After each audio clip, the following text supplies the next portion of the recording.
Hello, welcome we're literally bang on time. How's that? That's it's not bad, that. Welcome to the show. It is episode 289, Synth Network Live. It is the 17th of October. It'll soon be Goth Christmas, and we've got something special for you. If that's your bag, it might not be your bag, you still might like it, but more on that later. Welcome. I hope you've had a great week since we last spoke, and if this is your first time here, then a very special welcome to you, and do make sure that you subscribe to the channel and hit that bell to get some reminders. We've got lots and lots of news to talk about this week. It has been a very busy week in our little world, so we've got lots of things to talk about and discuss. Please feel free to join in through the various chat methods depending on the platform that you're watching on. If you're watching on YouTube, you can use the chat box there. Facebook, you can comment under the video. And if you're watching on TikTok, you can use the chat facility on that platform as well. But as I said before, do make sure you give us a like, a comment, a subscribe, and a share. So give us a like during the show if you like what you see. And say comment in the various places on the platform that you're watching on. And if you haven't already, give us a subscribe because last week we crossed over the threshold into the 5,000 plus subscriber club. So it's not a vast amount by any stretch of the imagination, but we're very, very happy that that amount of people have subscribed to our channel. So add yourself to that number, and it helps us, and it doesn't cost you a thing, and we love you for it. And if you want to make sure you get notified of all of our upcoming shows, then click the bell to get your notifications. And if you know somebody who would enjoy this show that doesn't already watch it, then you can, of course, share them the link. And yeah, welcome to the show. If you're one of those people who has received a link from a friend saying, "Oh, you might like this," let us know in the chat. Say hi. If you want to support the channel, because we are completely funded by our viewers and the public, you can do so in a number of ways. One of the best ways to do it is our Patreon page, where you can go along and you can sign up for a minimum of $2 a month. And for that minimum of $2 a month, you get access to lots of free content, whether it's videos, whether it's ad-free bits and clips out of shows, whether it's special videos that aren't on the YouTube channel, or it could be content like synth patches for your favorite software and hardware synthesizers. And we also do some brilliant, decent sampler packs that are provided to us by some of our favorite viewers and subscribers. And we've got something about one of those to tell you about a little bit later on in the show. There's a brand new pack available for all of our patrons and also for our YouTube channel members, because YouTube channel membership is another way that you can support the channel by using the YouTube channel membership button. And again, you subscribe to that for a minimum $2 a month, and you get all those free goodies as well. So either way, whichever you prefer, we don't mind. It all works out the same for us. If you want to contribute during the show, just do a one-off payment. You can using Super Chat or Super Stickers on YouTube. And if you buy any merchandise from us at our store, which is prosynthnetwork.com/merch, you can get t-shirts like this and other bits and bobs. You can also make a donation to the channel through that as well. So it's entirely up to you where you do it, but we thoroughly appreciate everyone that has made a donation in the past and in the present, and of course the future as well. It helps keep us on the air. During the week when you're not watching us, you can keep up with us over at YouTube, Facebook, Blue Sky, Twitch, Instagram, Threads, and TikTok. Apparently we're across all of those. Facebook is probably the most useful one, but we've also got a brand new Discord server. So if you are into Discord, there is the link. It's there we go, right there. You can scan that code into your mobile device and join our Discord server, as many people have. In fact, last week, as soon as we promoted that, the numbers just shot through the roof. It was fantastic. So if Discord is your thing, you can come and join us over there and chat with viewers and presenters alike. We're all over that. Okay, so that's Discord and the methods of getting in touch. If you want to ask a question during the show, please feel free. But please stick a big capital Q in front of it so that we can see that it's a question, and we will then pop that into the question bucket. Also, we get told of questions if you actually put a question mark at the end of your question. So if you know your grammar, I used to know your grammar. I went out with her for a little while. You put a question mark at the end, and it flags it up for us. So it's very useful. So this is why you should have paid attention in English classes. And I think that is all the housekeeping that we've got for you. So without further ado, let's bring in the rest of the panel. We're fours up this week, which is a nice large panel that we have for you. Let's bring in, because he got upset because I didn't see him come into the studio. So let's bring in Kent Spong first. Otherwise he gets all tetchy. How are you, sir?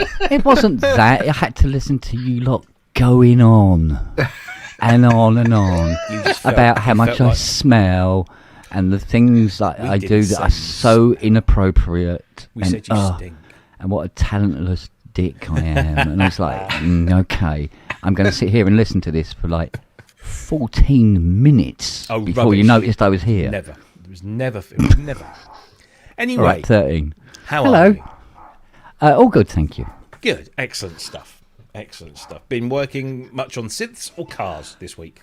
Both. Both? Okay. In equal measure? Not equal measure. No. More car than synths. Yeah. I do a cut-off. I work on synths, and then when I reach £300 worth of work, I go, all right, back to the car. Okay. I have a cut-off point. Yeah. That's the way to do it. That is the way to do it. Trust me. It's the instalment method. So I only worked half an hour today. Okay, fair enough. Jeepers. Excellent. Well, good to have you on, as always. Thank you. Let's put some faces to the voices that you heard there in the background. First of all, Mr. Andrew Longhurst, welcome. How are you? Yay! He's got his. How good am I? There you go. Well done. Good. I'm very good. Gin. Hang on. Yeah, they are great bottles, I tell you. Well, they really are. They really are. I'm good this week. I've been doing lots of stuff this week. Lots and lots of different things. Got a big video shoot coming up, and I've been doing a lot of work on this puppy. Mm-hmm. I finally found some time to really dig deep into the ANX engine, which I know is something I'm sure we'll be discussing at some point. And my goodness me, with the latest routines, modulations, and effects and things, but just that engine, yeah, it's really good, and it's more really, people really will be able good. to get their hands on it, which we will talk about later on. Yeah. Indeed. Good stuff. Welcome along. And we're now going to cross to another country. Oh, I'm glad you had an RY at the end of that. Yeah, well, indeed. For now. Scott McAuley Sounds. Hello. Well, actually, that's not your full name. Your name is Scott McAuley, but you're of Scott McAuley Sounds, who is a vintage 1981. Is that actually, is that your year of birth, or is that just the No, that's just the year that JP8 was made. Of course, yes. Yeah, so that's actually Matt's wife's design, that one. Oh, yes. Yeah. Yeah, because he's got that on his arm, hasn't he? Yeah, so does she. No better vintage than she and it. No. Yep, correct. Busy week? Yes, it has been. Yeah, I got the forum bank finished off. I've yet to do the videos for them because I got some commission work coming this week for scores. It's a score. It's game score again. So okay.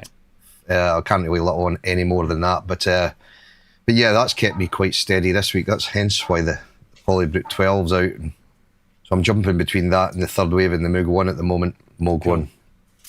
But yeah, so it's been a steady week. It's been a good week, actually. Interesting week. Yes, it has been a very, very interesting week. But yeah, let's move on. Who's going to play the game of the odd one out?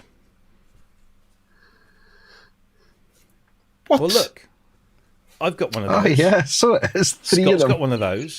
Kent's got one of those. Oh, okay, I've got one of these. You're not part of our club. So have I. I know. I haven't. Have you not? No, I don't. Oh. No. Who's got a mask? Didn't. Who's got a mask? Oh, I have, I've got but one of these. I can't Have you really got talk one about it because the police will be looking for me. I've got one of these, Andrew, if that helps. Just go shh. Bugger. Oh dear. What, you've only got the one, Scott? The one. Oh, That's enough synthesizer willy waving for a day. can I introduce you to a certain young lady over here? Indeed. Hello, Yeah, we better all shut up. Hello, darling.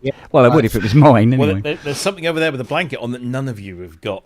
Yeah. That's the blanket. Anyway, let's move on, because as I say, we've got lots to talk about. Lots and lots of things. Now, of course, we alluded to the ANX engine just there. And, of course, out of nowhere, and taking us all by surprise, our friends at Yamaha decided to release something new.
We'll leave it there because it goes on for about 3 minutes. Oh, you got to the Blade Runner bit. I was waiting to go, copyright.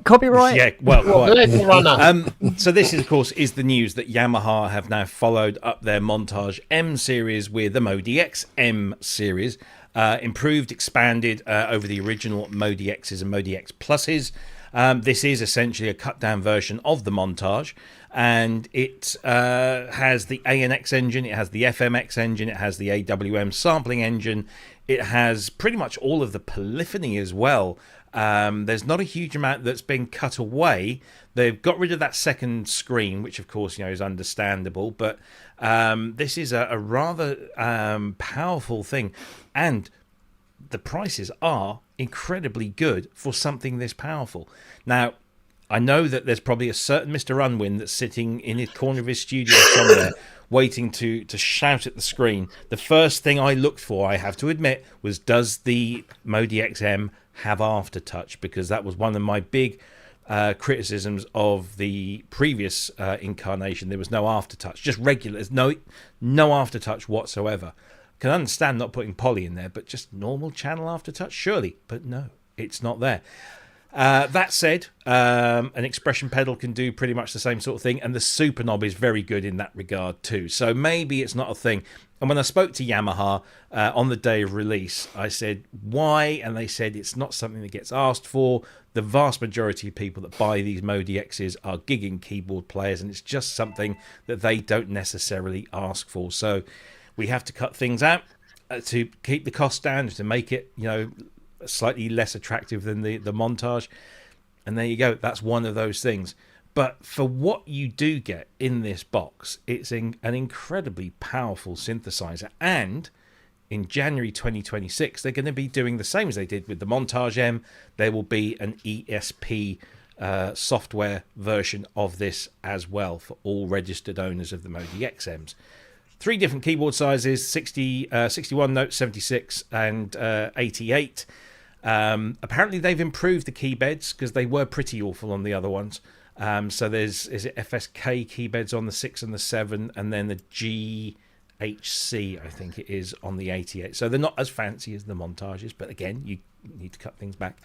But it's a nice weighted keyboard on the 8 and regular synth action on the 7 and the 6.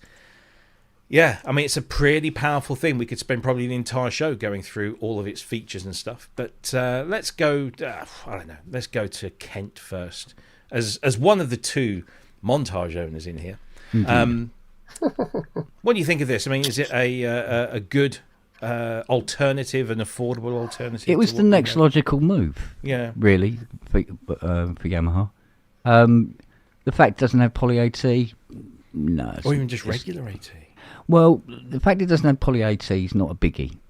The fact that it doesn't have any form of AT on the keyboard it's a niggle, but as you say, super knob and the rest of it. And the super knob you can control from a foot pedal as well. If you're the sort of person that plays with two hands at the same time. So and that does pretty much the same thing as what the Aftertouch would do. So it's, you know, if you rework it, it's it's just good. But I mean, the price is reflecting, obviously. You know, it's should we say it's cut down aspect. The prices are incredibly good. Yeah. I mean, I think what are we talking? Let me just going to get these prices up while we're here. I'll probably only be able to get the euro prices straight away, but let's talk amongst ourselves while I try and find them. Andrew, your thoughts on this? Do you know, for what it's offering, if you're a gigging musician, or particularly if you're a gigging musician or whatever, you're going to have other keyboards that will have Aftertouch and will have perhaps poly Aftertouch. That to one side, so you can plug into the back and play it as you would any other poly Aftertouch keyboard. You know, you can do that. It's really not a big issue. If this had come out as a module with these features, and not far off this price, maybe a little bit cheaper, everyone would be raving about it, because the only thing it's got a keyboard, but it doesn't have AT. I get it. I get why some people are going, but if it was a module, you wouldn't even think twice about it. It's a montage. It's close to a montage. My montage has 400 note polyphony. This has 268. This has the MODX has 12 notes for A and X of polyphony. This has 16, and there's other things. The way the displays and everything are laid out, more displays on the montage, which is what you'd expect. So honestly, if I needed another one, I'd just get the M6, the MODX M6, and just get a remote keyboard that I can articulate everything with. It's a steal. It responds to AT. I think it responds to poly AT as well. Yeah, it does. It does. So, it's like a module with a keyboard. Yeah. I'm happy at that price to get the same features I've got on here, or a lot of the features I get on here. It's great. It's a great deal. Indeed. Was it Candyman? If you say his name so many times, he appears. There he is. No, you can't. You've had your chance. Can't. Anyway, you'll have to be after touchy about it. Oh, Tish. Very good. Very good indeed. So listen, I mean, the prices. The 88 version, the 88 key version, is selling in some places for less than £1,600. Jeez. Yeah. That's 88 keys, and you've got all those three engines, and you've got all that polyphony. I mean, how much is the 6? How much is the MODX Mod 6? I think. Let me just find that. It's just over 1,100. Just over 1,100. So imagine that's a module. If you've already got a keyboard, why would you need the 88 note? And the 7 is just over 1,400. So it's a good thing. It's a good thing. Stop whining, Ty. Absolutely, honestly. yeah. No, he's whining because we were whining. He's got ants in his pants. So I don't care. So the M8X costs about $3,000 to have poly AT in it, does it? No, it has more polyphony. It has more operating. It has more, and also the ESP. Yeah, the ESP version, the ESP, the plug-in version has expanded capabilities as well. There's a lot more going on in the MODX. There is, but there is compatibility between them. So, yeah, I'm a little surprised. I'll come to you in a moment, Scott, just to get your thoughts on this. But I genuinely thought, and they might still do this, but then they probably won't. Seeing as they've done this, I think they've sort of laid out their stall. I thought, because I always saw the MODX, given that it's called a MODX, and we all associate DX with FM, that we might see a MOAN, or the Moan, as we called it, but a cut-down version of this, but with a real focus on the ANX engine. I thought would have been nice. Would that have been a MONAX? I got MONAX. Indeed. Indeed, you could have come in for some really good names for that, but who knows? I mean, they might reintroduce, maybe their Reface series or something similar where they take the AN engine and stick that into something, because it would be nice to have that on its own. That so deserves a keyboard, dedicated control surface and keyboard just doing ANX. As I say, I've been playing with it this week. The ANX engine now is everything I wanted it to be and more. It's so freaking powerful. It's ridiculous. Yeah. Yeah. Mr. McAuley, your thoughts on the MODXM? I can't really say too much because they're not really my thing anymore. These they're fantastic synths. The last Yamaha I had was the XF6. The Motif was the last one I had, which I loved it, but but when I got fully back into the analog stuff again, it kind of sat redundant, so I just let it go. But they are really good. Yamaha have always been good at these things, and it's a fantastic price. Yeah, for what you're getting for this, it's I was quite surprised when you said the price, especially for the A8. No, that's and is that weighted keys? That's with weighted keys. Yeah, brilliant. Weighted keys. Yeah, very, very good. It's very. It's worth 1,100 just for the ANX engine. Honestly, it just is. It really is. So it's probably the cable out the SP200 or something like that. Could be. Yeah, the old portable. I think portable piano. God, portable. Yeah. They really need to look up the word portable and what it actually means. I spoke to Yamaha, one of Yamaha's representatives on the day of launch, mainly to chew their ear off because they really locked this down. They really did, and they did a great job. I mean, they were a bit upset that the Montage M leaked, so they really sat on this. And got everyone to sign probably one of the strictest NDAs that there is in the industry, and I wasn't privy to it. No, none of the trades were, the music journalist trade were. Anyway, it transpires that this gentleman will hopefully be in my area next week, so fingers crossed he's going to drop one off and let me have it for a little while, and we can maybe do a special or something on that. And see what it's really like, because I have to say they did the same with the MODX7 Plus. They dropped one off here, and we were actually able to use that for when Manny and I did our Synthfest seminar, and I had it in here for a while. And that's right. I just didn't like it. It felt cheap. Didn't have that Yamaha quality, and I thought, lovely sounds. Don't get me wrong. It had all those montage stuff in there, but it just felt cheap, and that lack of aftertouch. I mean, when you've got two expressive engines, such as the AN and the FM, it really no. I've had him on the phone. Jeez, no way. Not subjecting you all to that. But no, That's seriously, the sort of person to let the alien out of the cage just to see, exactly. just see what happens. Yeah, no. But no, I mean, I understand, that you got to cut some things out of this thing to get it to that price point, and to obviously still retain the desirability of the flagship models. But just channel aftertouch, that would have just been just nice. But everyone's got channel aftertouch keyboards. Yeah, everyone has. What? I just use another. Here we go. Doubles up as a butt plug as well, by the way. Honestly, Ty, I wish you did. Bless him. No, I did. It did cross my mind. So I thought, shall I invite Ty on? And I thought, nah, because it'll just get too ranty. We'll just let him simmer down. Pubby. Too pubby. Yeah, indeed. Anyway, listen, that's the Montage MODXM. It's available now.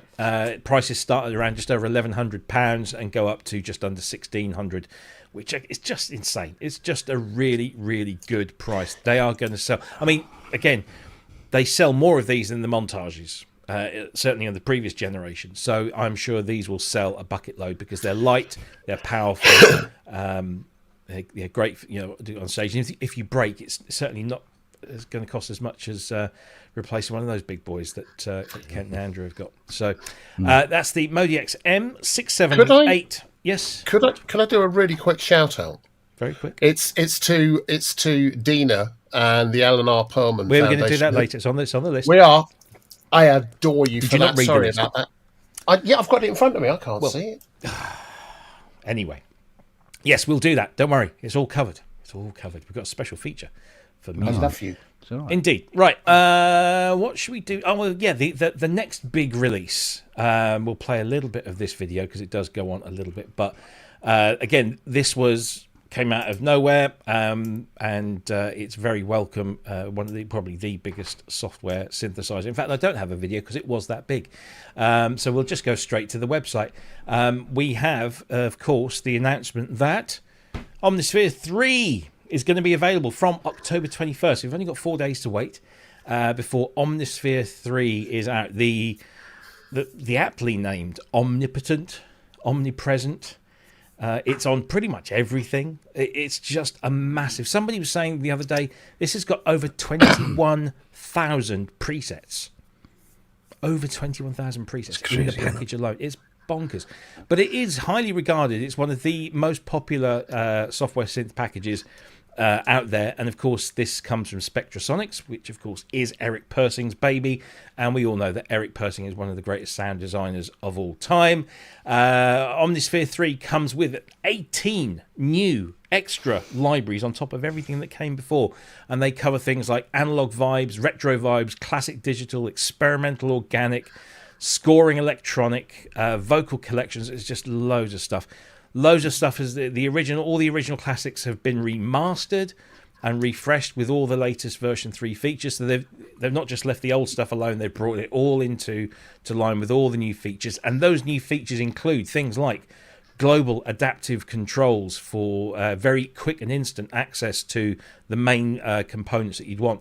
Patch mutations, which is brilliant. Load a patch, click a button, and it offers you a variation, a unique variation of that sound. You can keep doing that as many times as you like, and each time you do it, it saves the patch settings, so you don't have to worry about it. It'll always be there. Once you've created it, you can go back to it at any time.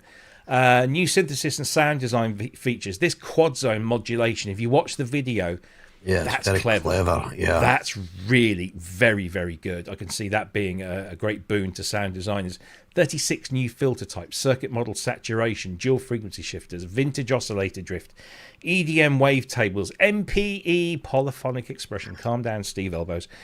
Classic glide modes, including Oberheim, OBXA, Minimoog, and Odyssey Portamento curves with auto bend and the CS80 glissando in there as well. Unison phase scatter. Sorry, what was that? About time. Yes, indeed. Unique deep sampled sound sources, including a blown ostrich egg. I've blown one.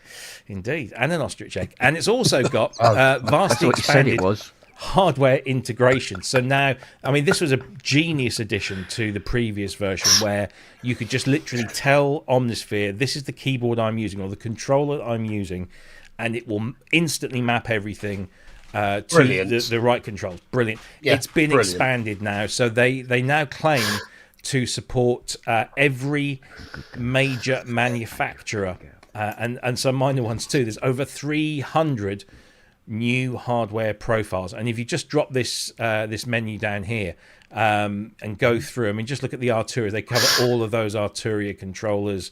The Hydra synth is in there. They've even covered a whole bunch of Behringer stuff. That's all included in there. There's just so much that has been included as a controller. It's just incredible. It really is. So it's a fantastic new addition, or expansion, shall I say, to the existing thing. 35 brand new effects, and you can. So when you buy the Omnisphere package, you also get Omnisphere Effects plugin, where you can then rack any of those effects and use those independently as a plugin in your digital audio workstation.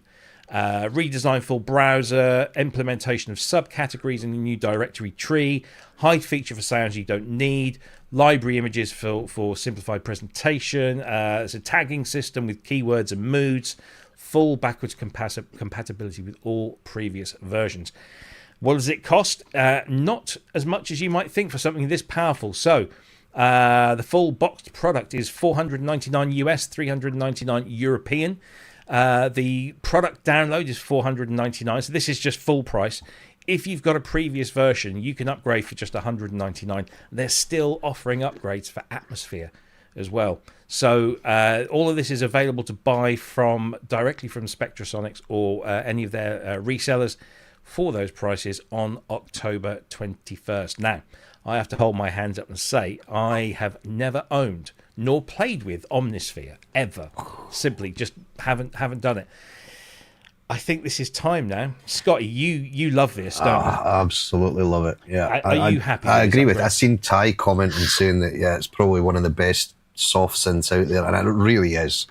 It is remarkable. The attention to detail that Eric and his team put into this. Oh, yeah. And you can even see it there with the list of updates that they've done and the controllers, the amount of controller that they've pre-mapped just to make it easy for people to use, you know? But it's just the sound and the ease of use, and it just sits so well in a mix as well. Everything just sounds so good. And I use it for even just creating little atmospheres and things like that. It's just my go-to all the time for things like that. It's just so full of brilliance, really. Yeah. I would strongly advise you get yourself it, Robbie, because I think once you try it, you were like, wow, Christ, what have I been missing here? It really is good. And the fact that it's doing MPE now, even more so. I did watch the video and seen Eric using it with the Osmos, and it sounded amazing. To be fair, all Spectrasonics gear does. Like I've got their Trillion and they've got their Keyscape as well. And the beauty with that is if you buy Omnisphere now and you decide later on that you want to buy Keyscape, which is all different kinds of pianos and electric pianos and things, some of the vintage sort of keys as well. When you buy that, you can use that as an individual plug-in in your DAW. But when you open Omnisphere up in your DAW, it actually pulls them in there as well. So you can actually break it down and say, right, I want to use the key step through Omnisphere. Right. It's a very clever system, the way that he's done it all. There's so much thought goes into it.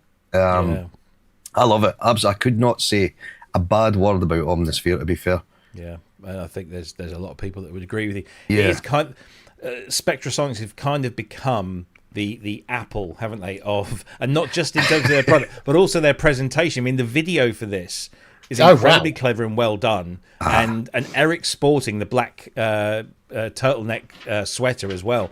And they've got J3PO doing some of the demos. And I was so chuffed to see a very old friend, James Bernard, in there as well doing some, because I haven't seen or spoken to him for a while now. And it was just so great to see him upbeat and doing some amazing stuff in the demonstration there.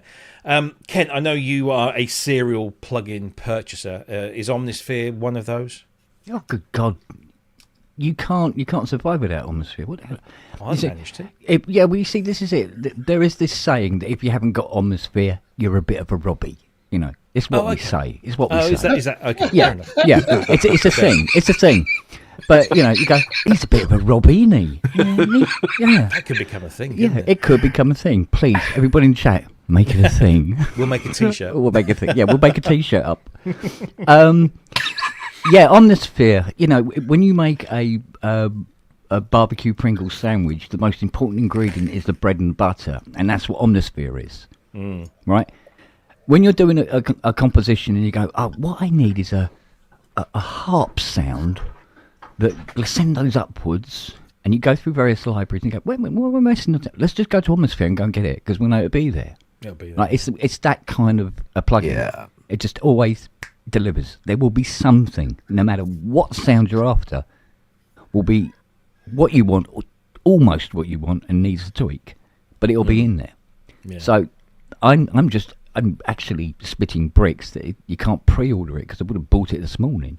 Well, you can buy. I'm pretty sure people have been buying. Didn't you, Scott? Didn't you buy the upgrade? I've not bought it yet. I've not bought it yet, but I will be. I'm sure. I didn't think there was anywhere on there to purchase. I would imagine Ty's probably got the upgrade. Has he not got it yet? Or? I have. Oh no, it isn't. No, you're right. Because if you click on the thing, I was looking for a pre-order now kind of button. Yeah, no, it doesn't. Yeah, so 21st anyway.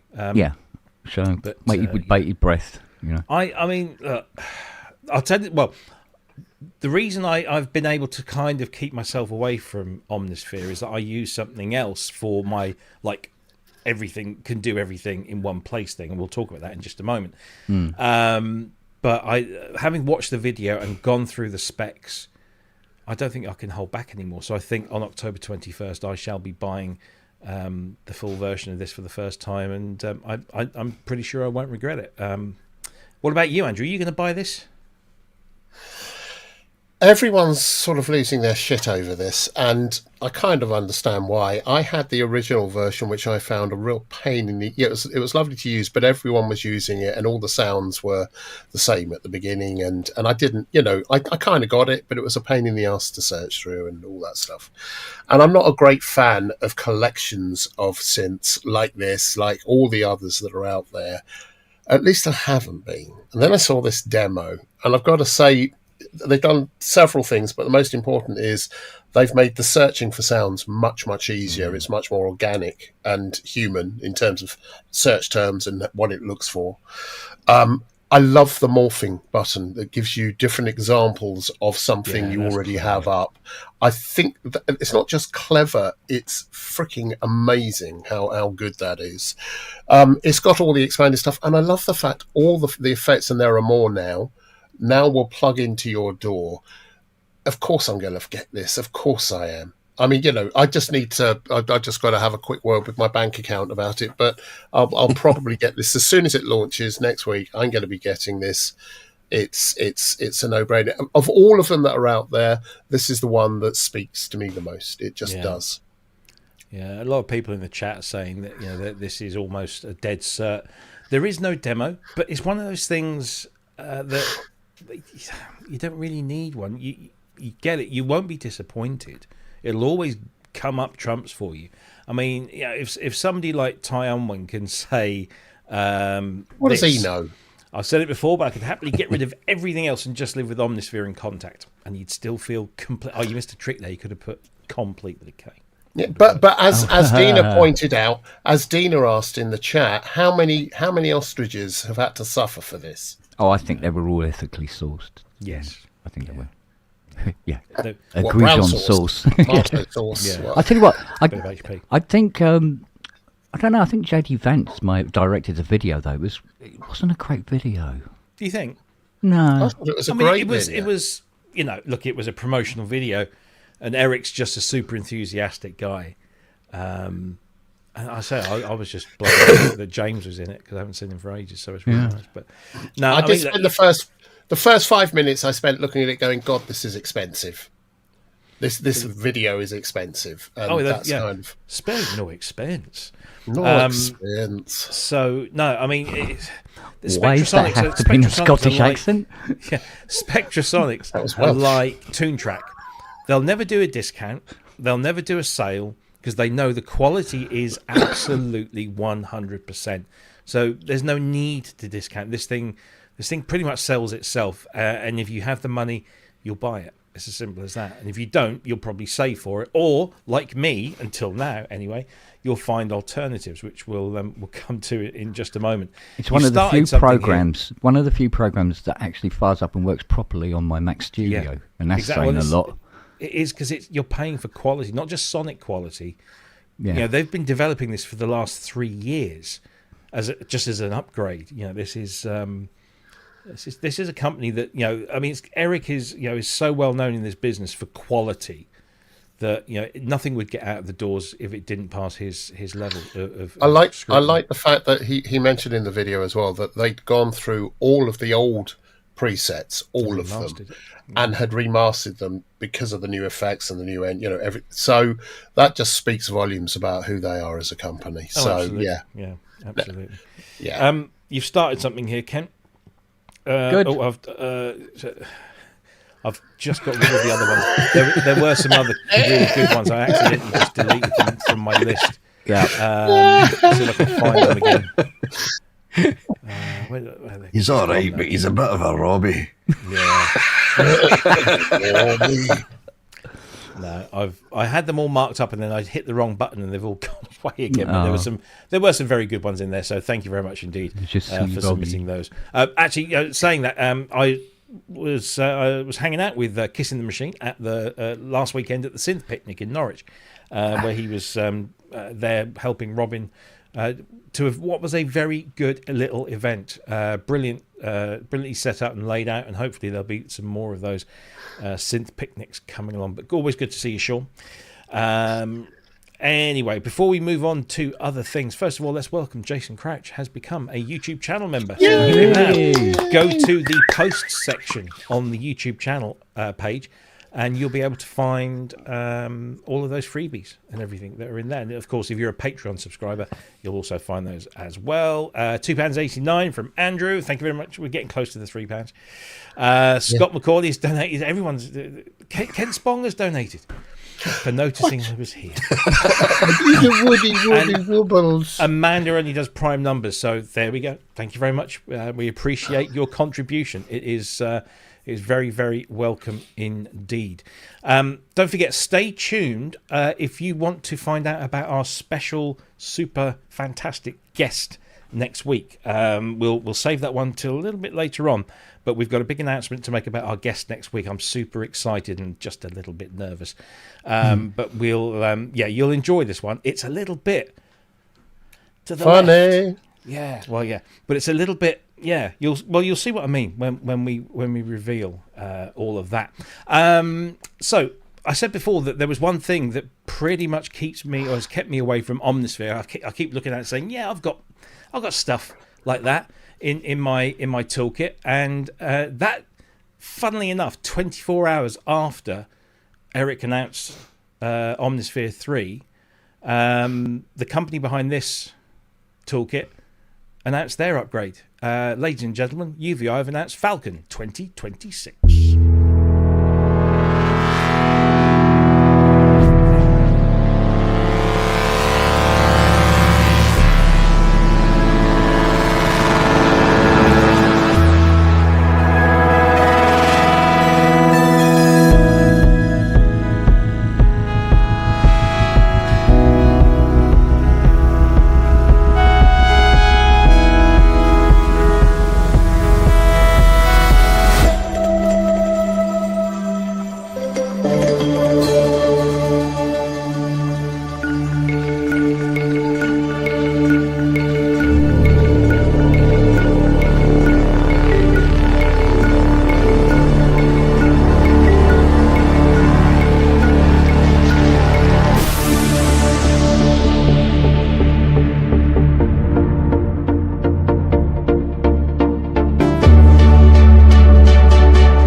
So yes, UVI have updated Falcon. They've gone the way of other companies now. They're naming it after the year of release. But this is now Falcon 2026. And it has some pretty significant updates and additions to its repertoire. So, for example, you've got 24 oscillators now. There's some new oscillators built in there, loads of effects.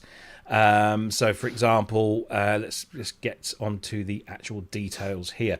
There's new oscillators, including Phase Shaper is in there. There's a Supra Saw, which, of course, we kind of know what that's all about. It seems to be coming back into fashion, the old Supra Saw. There's an 808 kick drum or bass drum oscillator. There's a new analog oscillator. There's the drum oscillator. The analog stack, of course, has been there before. There's just loads of stuff going on in this thing. Grains is a new sample-based oscillator within that package as well. There's just lots of stuff to play with in here. Lots of new effects. Loads of what do they call modulators? That's the word I was looking for. Sequencers and LFOs and envelope generators and all this kind of stuff. They've got some really interesting event processors as well. Arpeggiators of all different types and persuasions. It really is such an incredible, powerful machine. There's a whole bunch of new factory presets. They also released 4 expansion packs for it at the same time. If you buy Falcon, you'll get a $100 or €100 voucher to put towards some more expansion packs. Of course, this will play all of UVI's libraries and allow you to get in there and mess around with them and tweak them and do what you want with them. You've got to buy one, get one free on Falcon expansions as well. Some of these are really, really cool.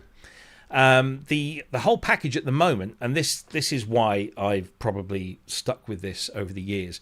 The package includes all of this, and it's €149 launch price, which is 50% off. So it's normally €299 up until November 3rd, I believe. It is going to be 50% off.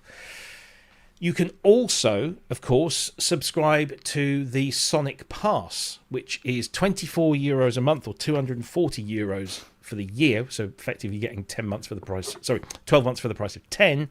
And you get access to absolutely everything that UVI do, including Falcon and every expansion pack that you get for it. And I think for €240 a year, which is what, 210 quid a year, for access to like over 1,000 different instruments or effects units, it's pretty special. I've always been a big fan. I was a Mac 5 user before this, and of course this Falcon kind of grew out of the ashes of Mac 5 because UVI were the people that developed that for Motu.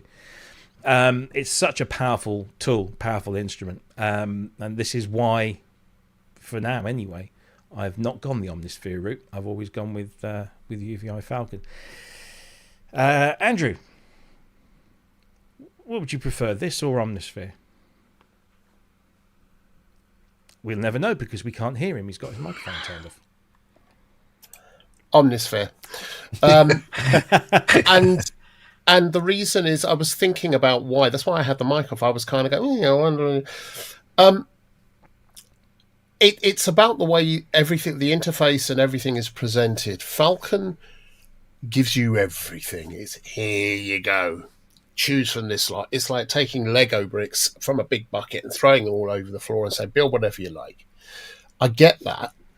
Whereas Omnisphere seems to do here's some things.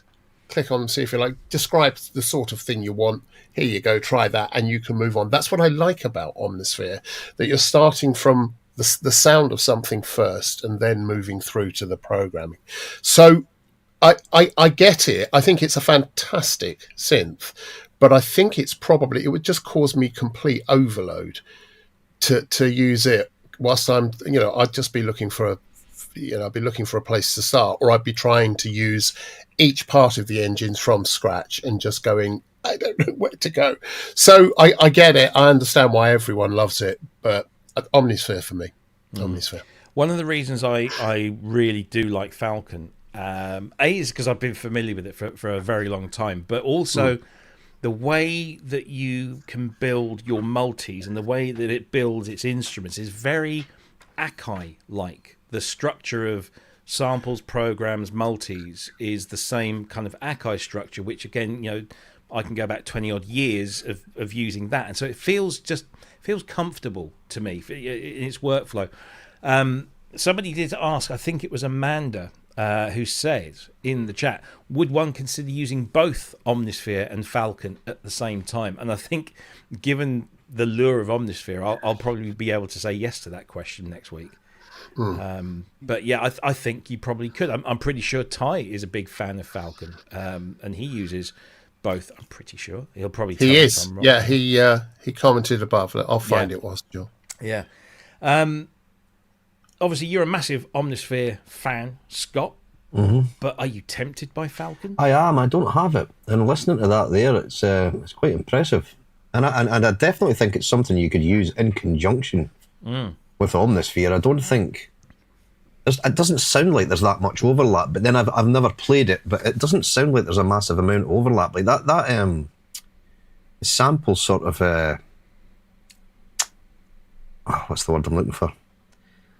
It's the new sample engine that's got the, I was waiting to say sample. Granular? The granular, that's the word I Grange, was looking for. Grange, yeah, that sounds fantastic. That really sounded, and this, to be fair, the Super Saw sounded pretty hefty as well. Yeah. They've had grains in there before. I think. Right. Okay. But this is a new grains thing. So. Right. Yeah. Yeah, it's tempting me listening to that demo. I don't think I've got any UVI stuff actually, so hence why I don't get any updates on any UVI stuff being released because I've never bought anything yet. So yeah, it's yeah. Yeah, may I there's ties suggest in the then, different beasts. if you want to dive in, then I would absolutely recommend the Sonic Pass subscription. This is one of the few subscriptions where I think you get incredible value for money, because €24 a month is just over 20 quid, and you get access to all of it. And you can pause your subscription and start it again at any time. There's no contractual things going. You can stop, start, do whatever you need. Right, okay. But you get access to the whole lot. And I've had it for a little while now, because I just got fed up of going to UVI saying, send me a copy of that, send me a copy of this now I just have it, and it's there, and it's just so much easier to do. And they've supported us over the years, and so it just feels right to support them. But I know Ben, our old friend Ben, used to swear by it. Because you can buy those sample packs of vintage synthesizers that are done very well, but with a kind of a modern twist, and they've got lots of extra bits going on.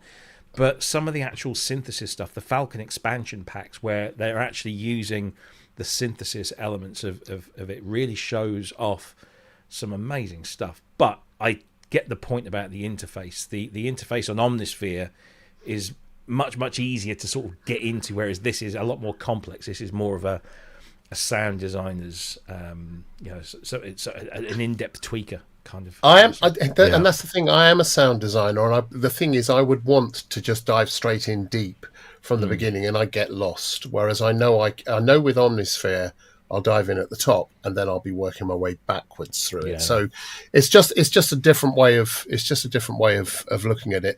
I still think it's an excellent synth. I mean, I agree with Scott. There's a lot there that I heard and just went, wow. Yeah. But there was a lot more in the Omnisphere that I went, wow. Ken, you've got Falcon, haven't you? Yes.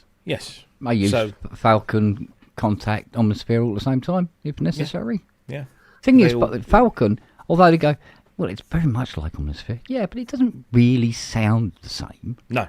They all have their own characters, so, if there's a sound you want, plus I do buy an awful lot of UVI libraries. I mean, to be honest with you, I think I bought 2 last night.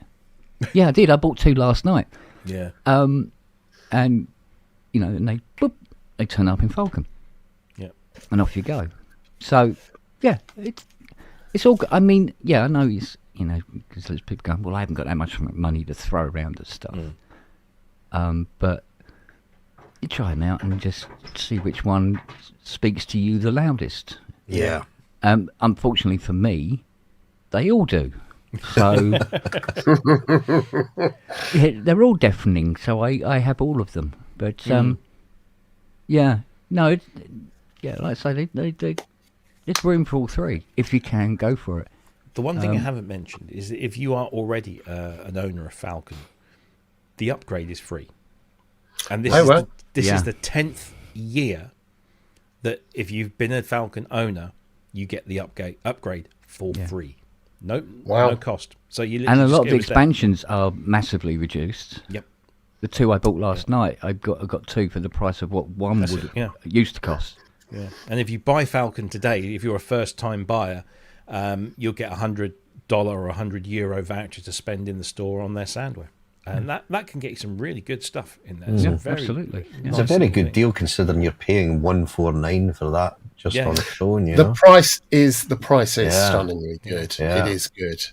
And I've UVI never also understood why Falcon and the UVI format, should we call it, just to give it a general name, hasn't beaten Contact not out of business, but certainly given them more of a run for their money. And I guess it's just the proliferation of Contact is so huge. It's been around longer. Yeah, exactly. They have their own controllers. But because apparently, I don't think it might have changed, and somebody might correct me in here, but if you design a sample or a sound library for UVI, there is a licensing fee, I believe, if you want to put it into Falcon, but there isn't if you want to just put it into the UVI workstation.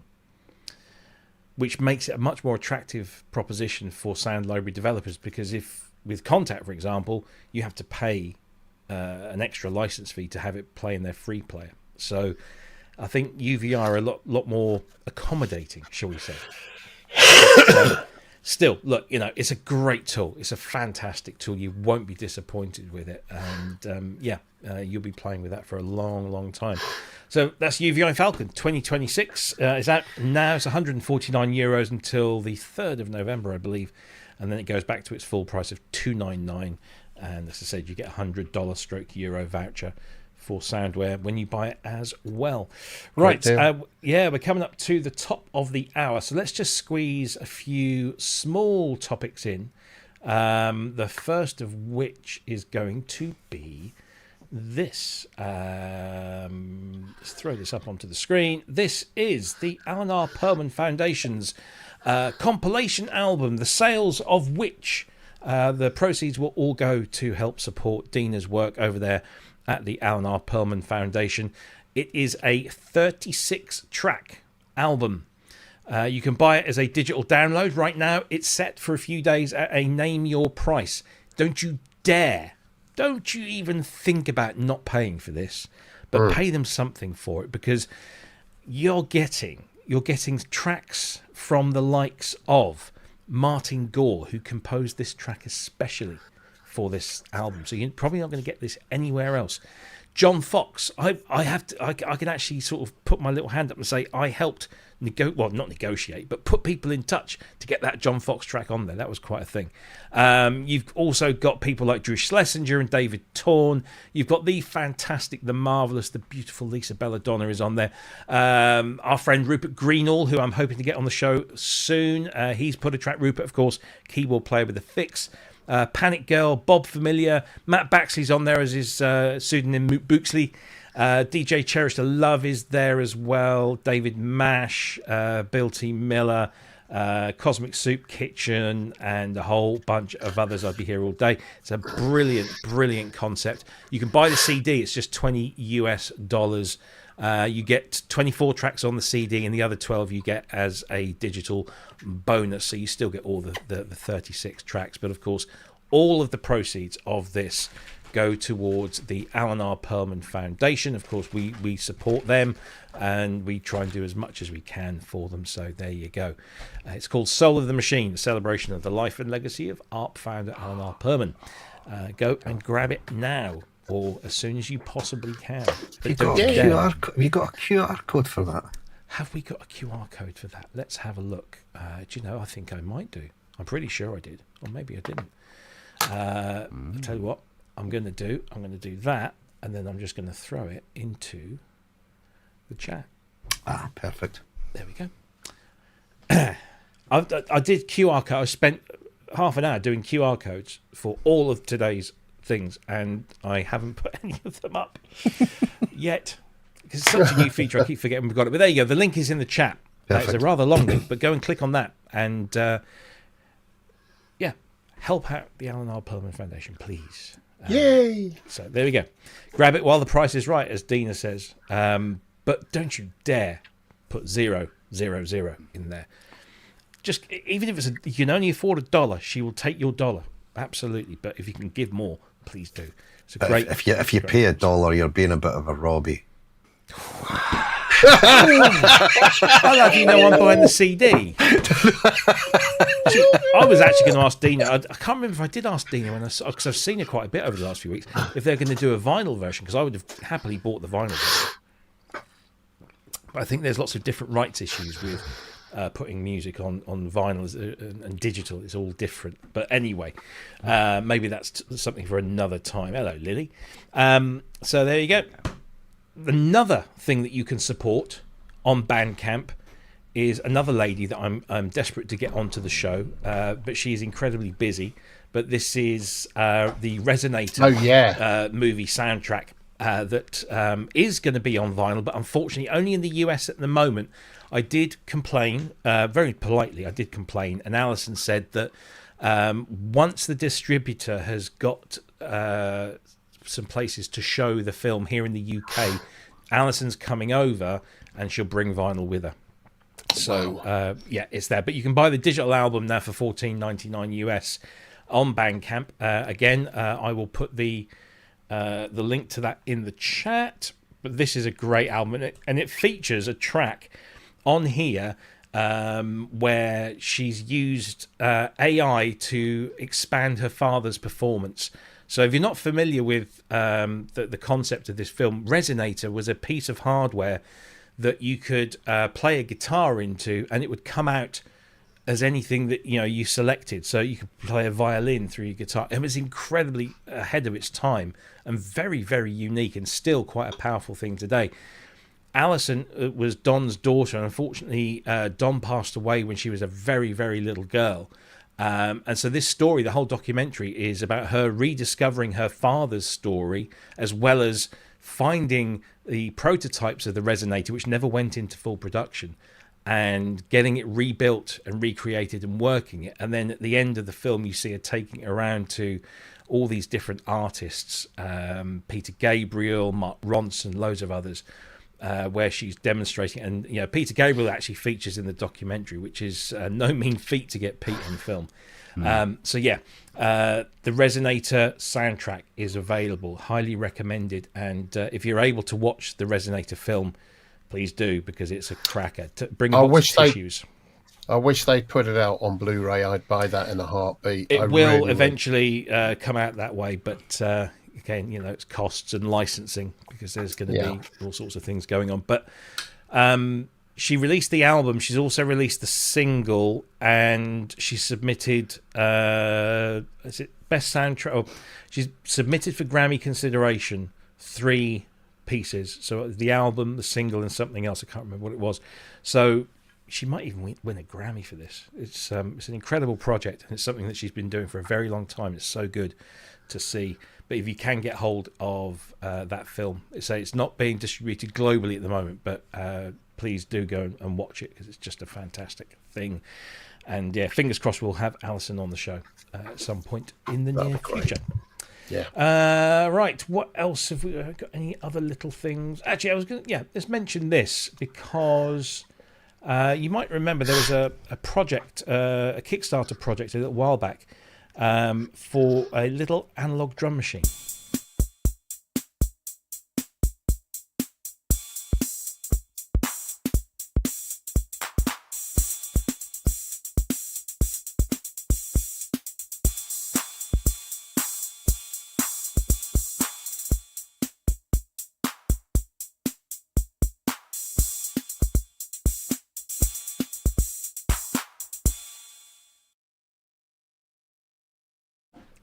This is as simple as a drum machine can get, but here it is. It's available. The Amitech AR-110 is now shipping. Mine arrived just the other day.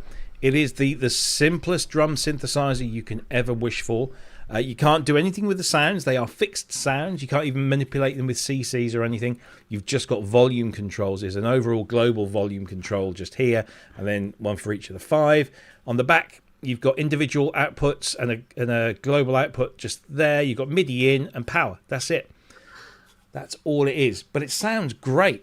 And then put it through some effects. It sounds really nice.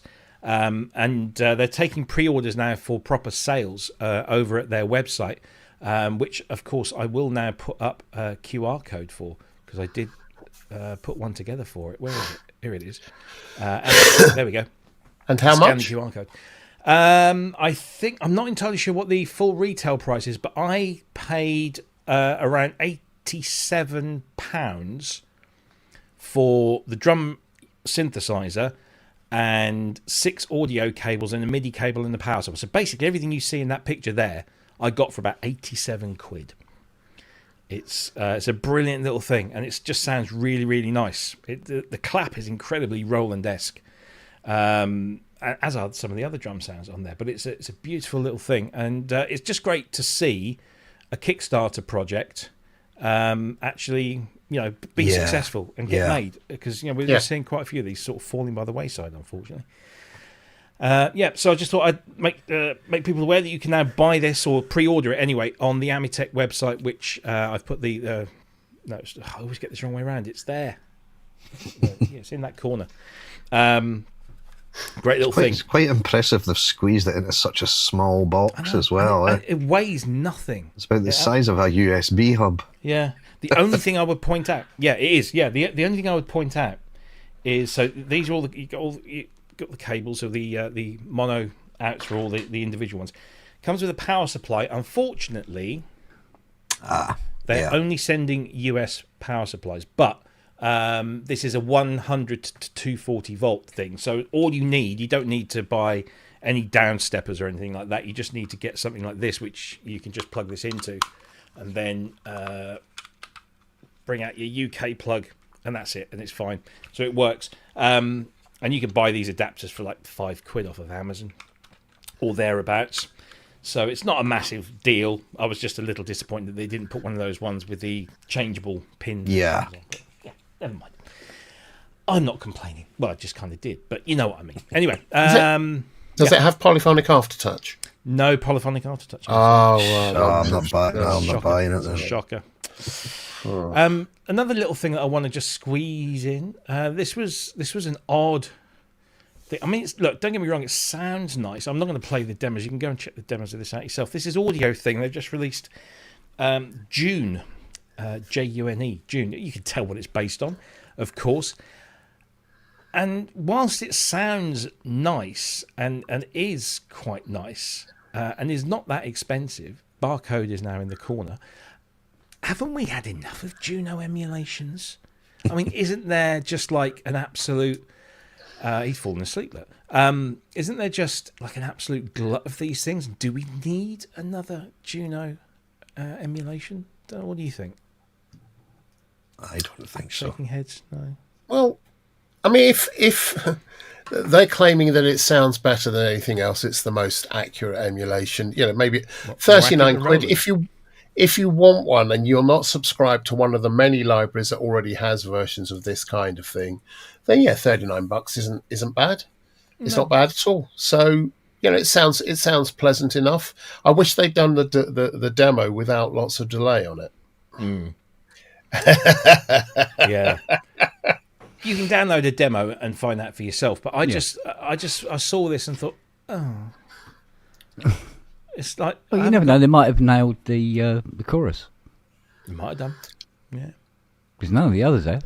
No. They claim they have, but you know, it's like the Dimension D.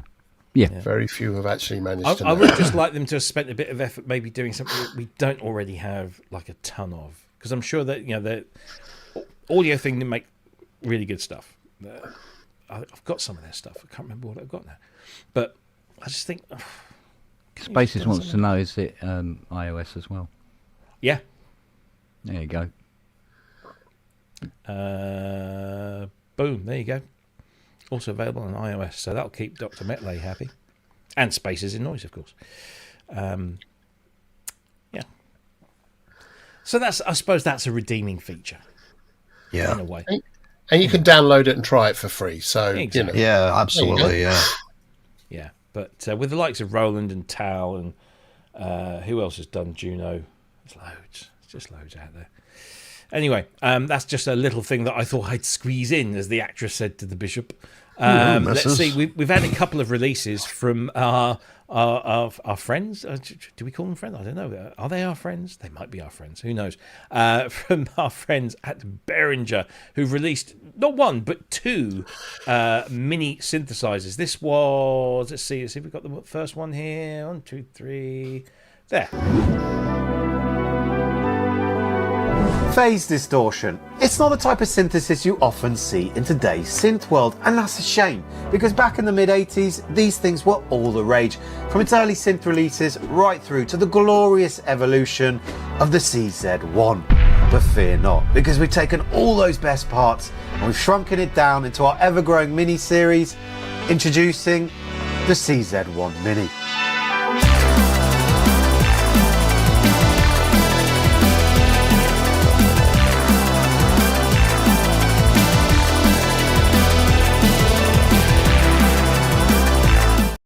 So that's the CZ Mini, or CZ1 Mini to give its full name, and a day later they announced this.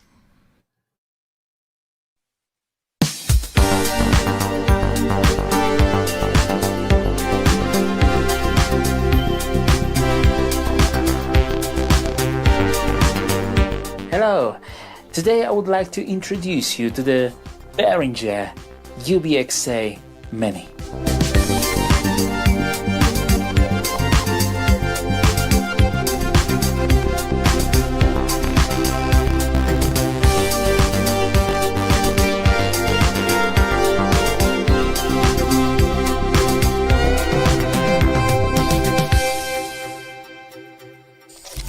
The UBXA Mini is a portable analog synthesizer with pure analog signal path based on authentic VCO, VCF, and VCA designs. We've got the three waveforms: the saw, the square, and the both.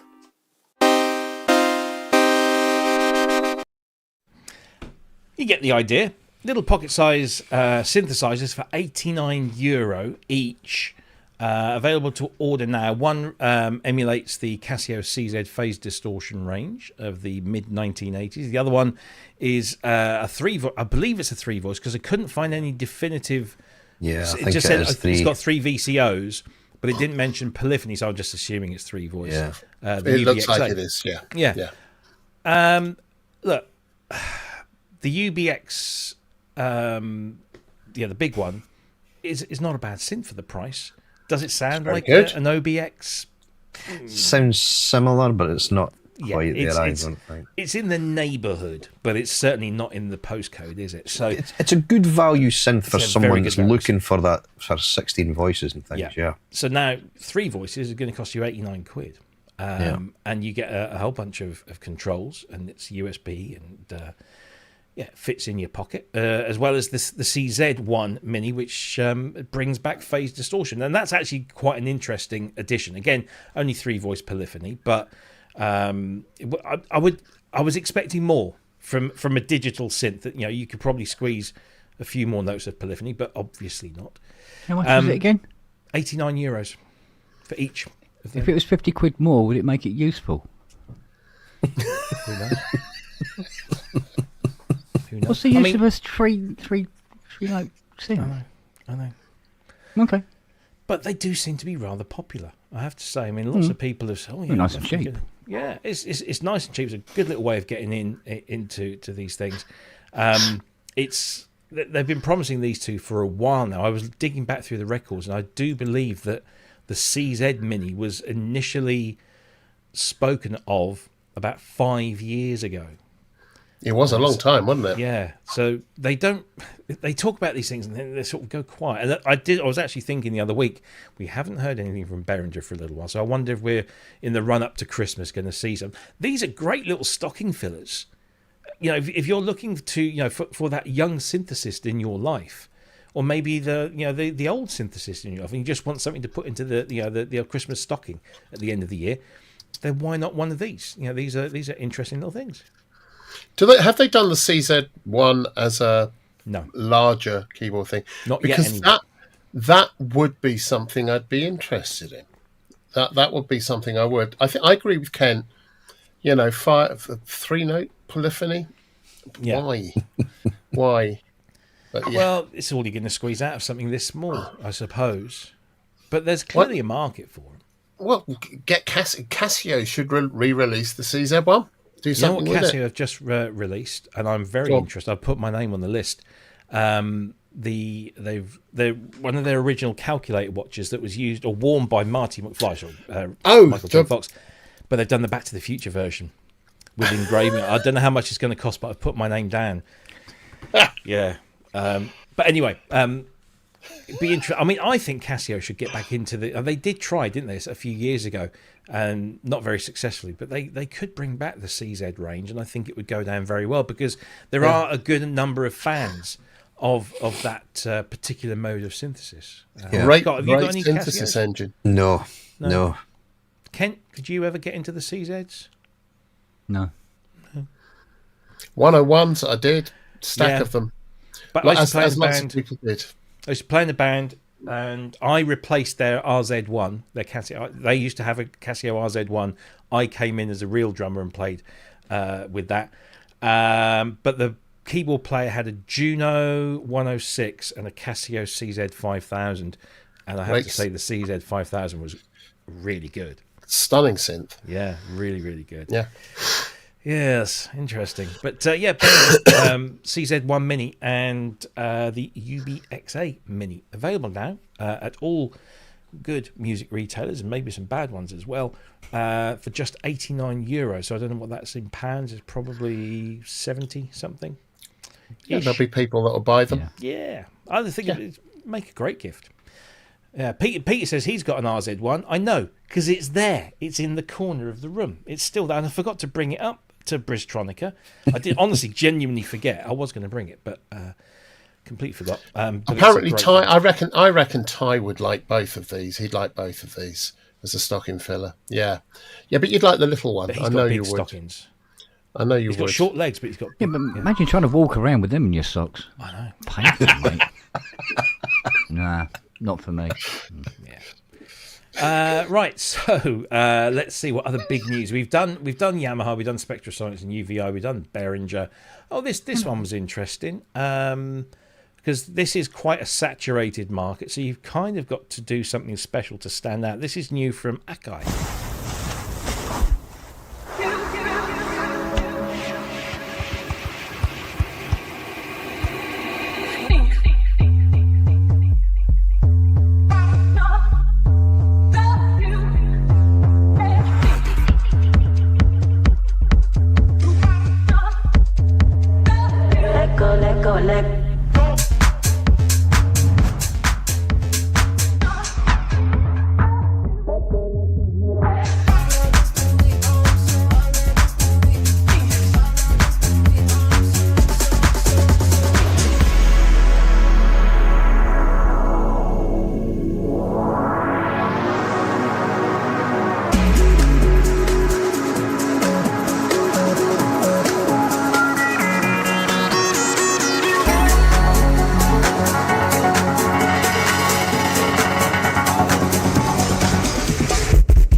There we go. This is the Akai MPK Mini Mark IV.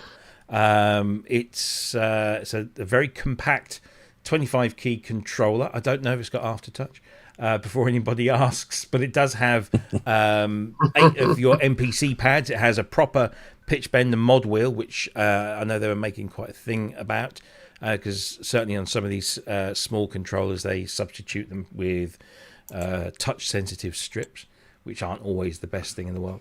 But it's got lots of built-in features. I mean, it seems to be taking Arturia on at their game, because Arturia's small controllers, like the Mini Lab, is incredibly good. It has, pads, and it has lots of different little features like arpeggiators and that kind of stuff, and integrates nicely with their software. But of course, they've built this with the Studio Instrument Collection, which is over 1,000 studio quality presets from the likes of Air, Akai, and of course Moog, as being part of the InMusic family now.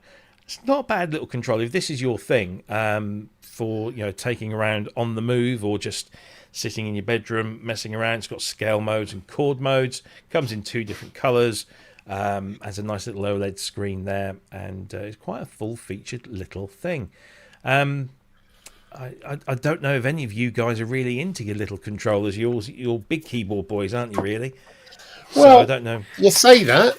Well, yeah, you got your Sonicware, but that's more of a synth than a controller, isn't it? But the thing is, Akai have rehashed this same kind of platform over and over and over again, and you'd think people would be sick to death of it, but no, they're actually hitting the ball out of the park with each one. And in fact, we showed the MPC Live 3, I think it was last week or the week before. And I've really, that's very much on my list, because I want to go out and do live again, and that just sits very comfortably for me. So this is a great starter thing. Do you know what the price is on it? I was just looking for that, but it's not a lot. It's not a lot. 94 quid. 94 quid, and you've got all that whole universe to go into. Yeah. 94 quid for this versus 89 for some other things we've shown. Yeah, it's a no-brainer, really. Yeah. That would be a stocking filler I'd have every day of the week. Something you take to bed with you, Kent? I would like this if it had a lithium battery in it and had Bluetooth. That would be nice. Yeah, exactly that, Ty. Exactly that. Yeah, I think a lot of DJs as well will use this, you know, for their stage set for triggering bits and bobs. I think you'll see a lot of DJs because they like to try and keep their sort of their estate, if you like, small on the stage when they go up there anyway. So I think it'll get a lot of hitters with the sort of DJing crowd as well. Yeah, and then I think it'll be popular because that's a great price as well. And the Akai, and it's like Ty says, it's one of these things you could just throw in a bag and take it. You use that on a train, whatever. And people that start with this can upgrade to the more expensive and more fully featured versions of the MPC stuff, and they know they've got the same stuff available, and they're just enhancing their experience. Yeah, they can grow, and it's all in the same. They don't have to relearn everything. So this is it's a great. I mean, 94 quid. Whilst the keys aren't aftertouch, they are velocity sensitive, but the pads are pressure sensitive. So that's an interesting one. And given that Akai was it just last week or the week before with the MPC Live Mark III? It was the Live, wasn't it? Yeah. With those incredible multi-sensor multi-sensor pads, and that's a good thing. But yeah, I mean, this is just a nice little thing. As Ty says, chuck it in your backpack, and away you go. This definitely goes up against the Arturia Mini Lab as a sort of full-featured 25 key control. And I kind of like. I am a sucker because I am a bit of an Akai fan, but I do like the old. This is not quite Akai beige, but I do kind of like the grey and the slightly off-white and the red. Yeah, it does have a certain nostalgia for me. But for 95 quid, that's there's certainly a big enough market out there for huge, them. For, huge. For Arturias and this and a laptop and Akais. They'll do well, or at least I hope they will. They should do. It's a great price. It's got Ty's seal of approval. It's going in his bag. So there you go. Yeah. With you there. Yes. Anyway, Blimey, I've agreed with Ty. We don't disagree. It's just I should be a Robbie. Yeah, everyone should be a Robbie. Right, or a bit of a Robbie. Let's see, what do we got next? Let's do this one because this I really like this. I have to say, I only managed to download it the other day, and I really do like this. This is brand new on the Roland Cloud. If you've got an Ultimate Cloud membership, you have been granted early access to this, and the rest of you will just have to wait. But this is the Earth electric piano.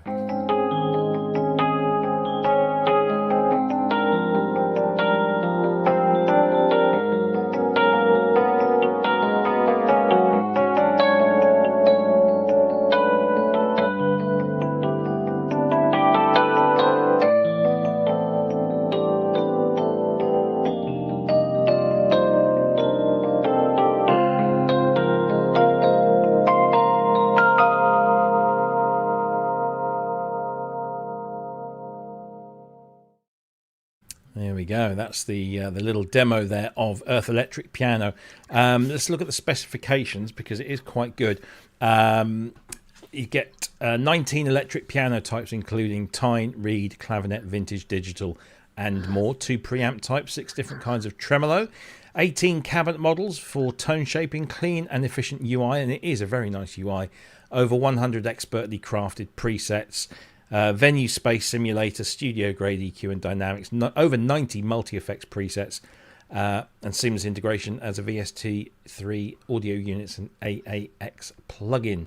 I was going through this when I downloaded it the other day, and it's got those classic Roland electric piano sounds, which some people swear by those, but it also does simulations of things like the DX7, of course, but Rhodes and Whirlies.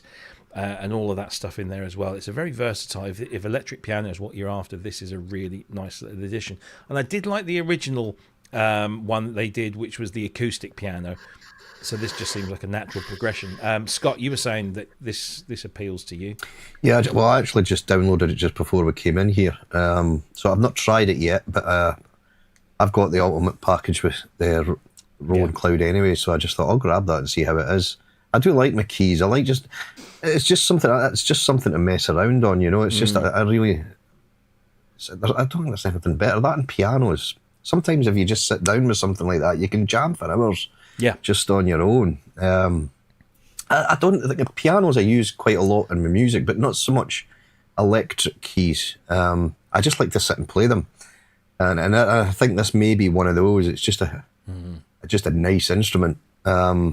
But yeah, I'll give it a go after this. I'll see how I get on with it. But it was free anyway. Well, not free, but part of the Ultimate, which is great. Yeah, absolutely. I mean, that's the thing with the Roland Cloud. They've not put out a huge amount of instruments of late.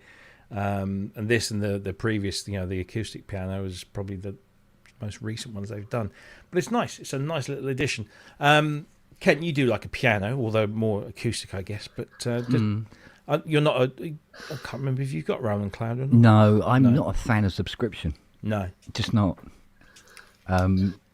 Because I know I'll never have enough money at the end of the month for the next payment or whatever. But I got my Scarby stuff. I'm sorted, mate. You know? Yeah. I got Fenders coming out of me ears. Yeah, nice safe, Kent. Out of my ears.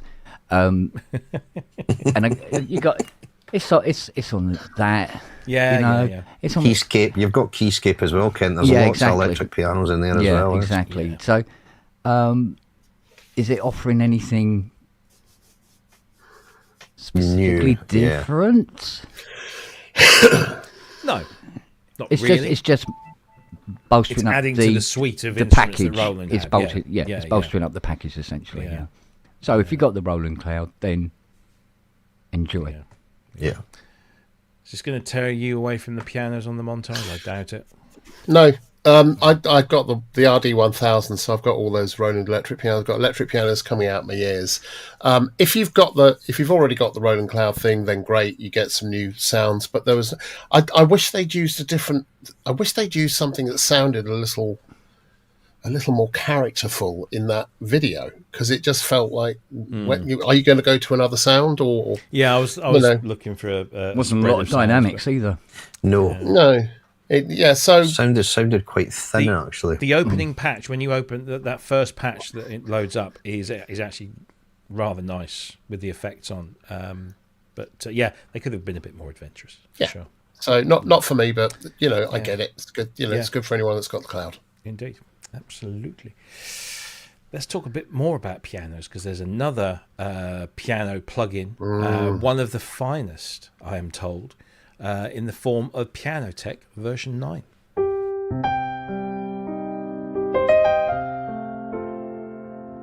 The soundboard is really the heart of the piano.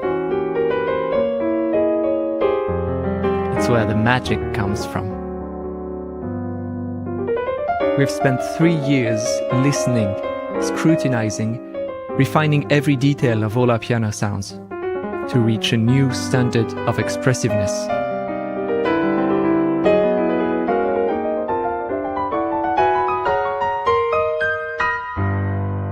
This is Pianoteq 9.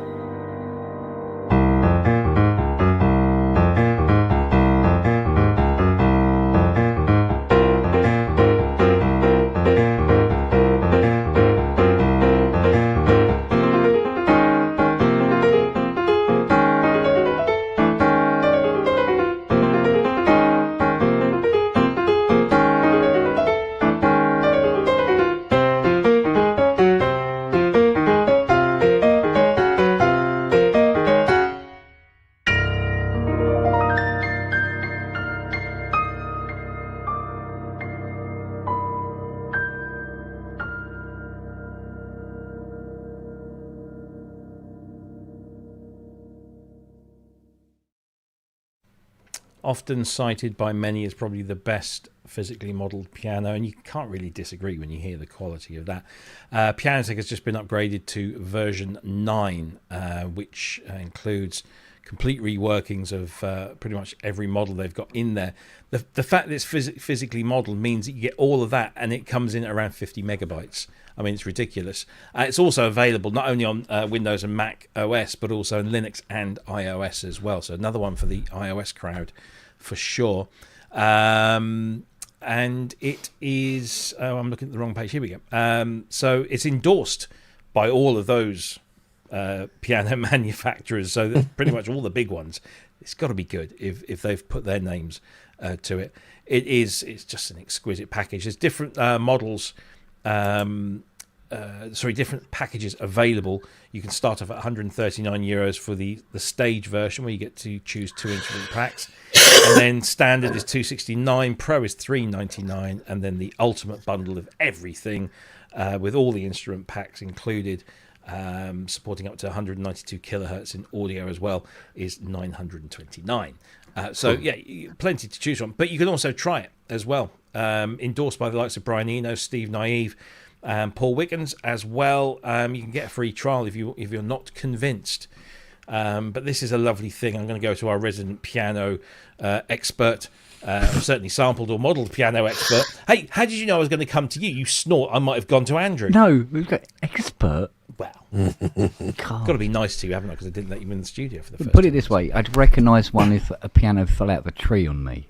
Yeah, that was a piano.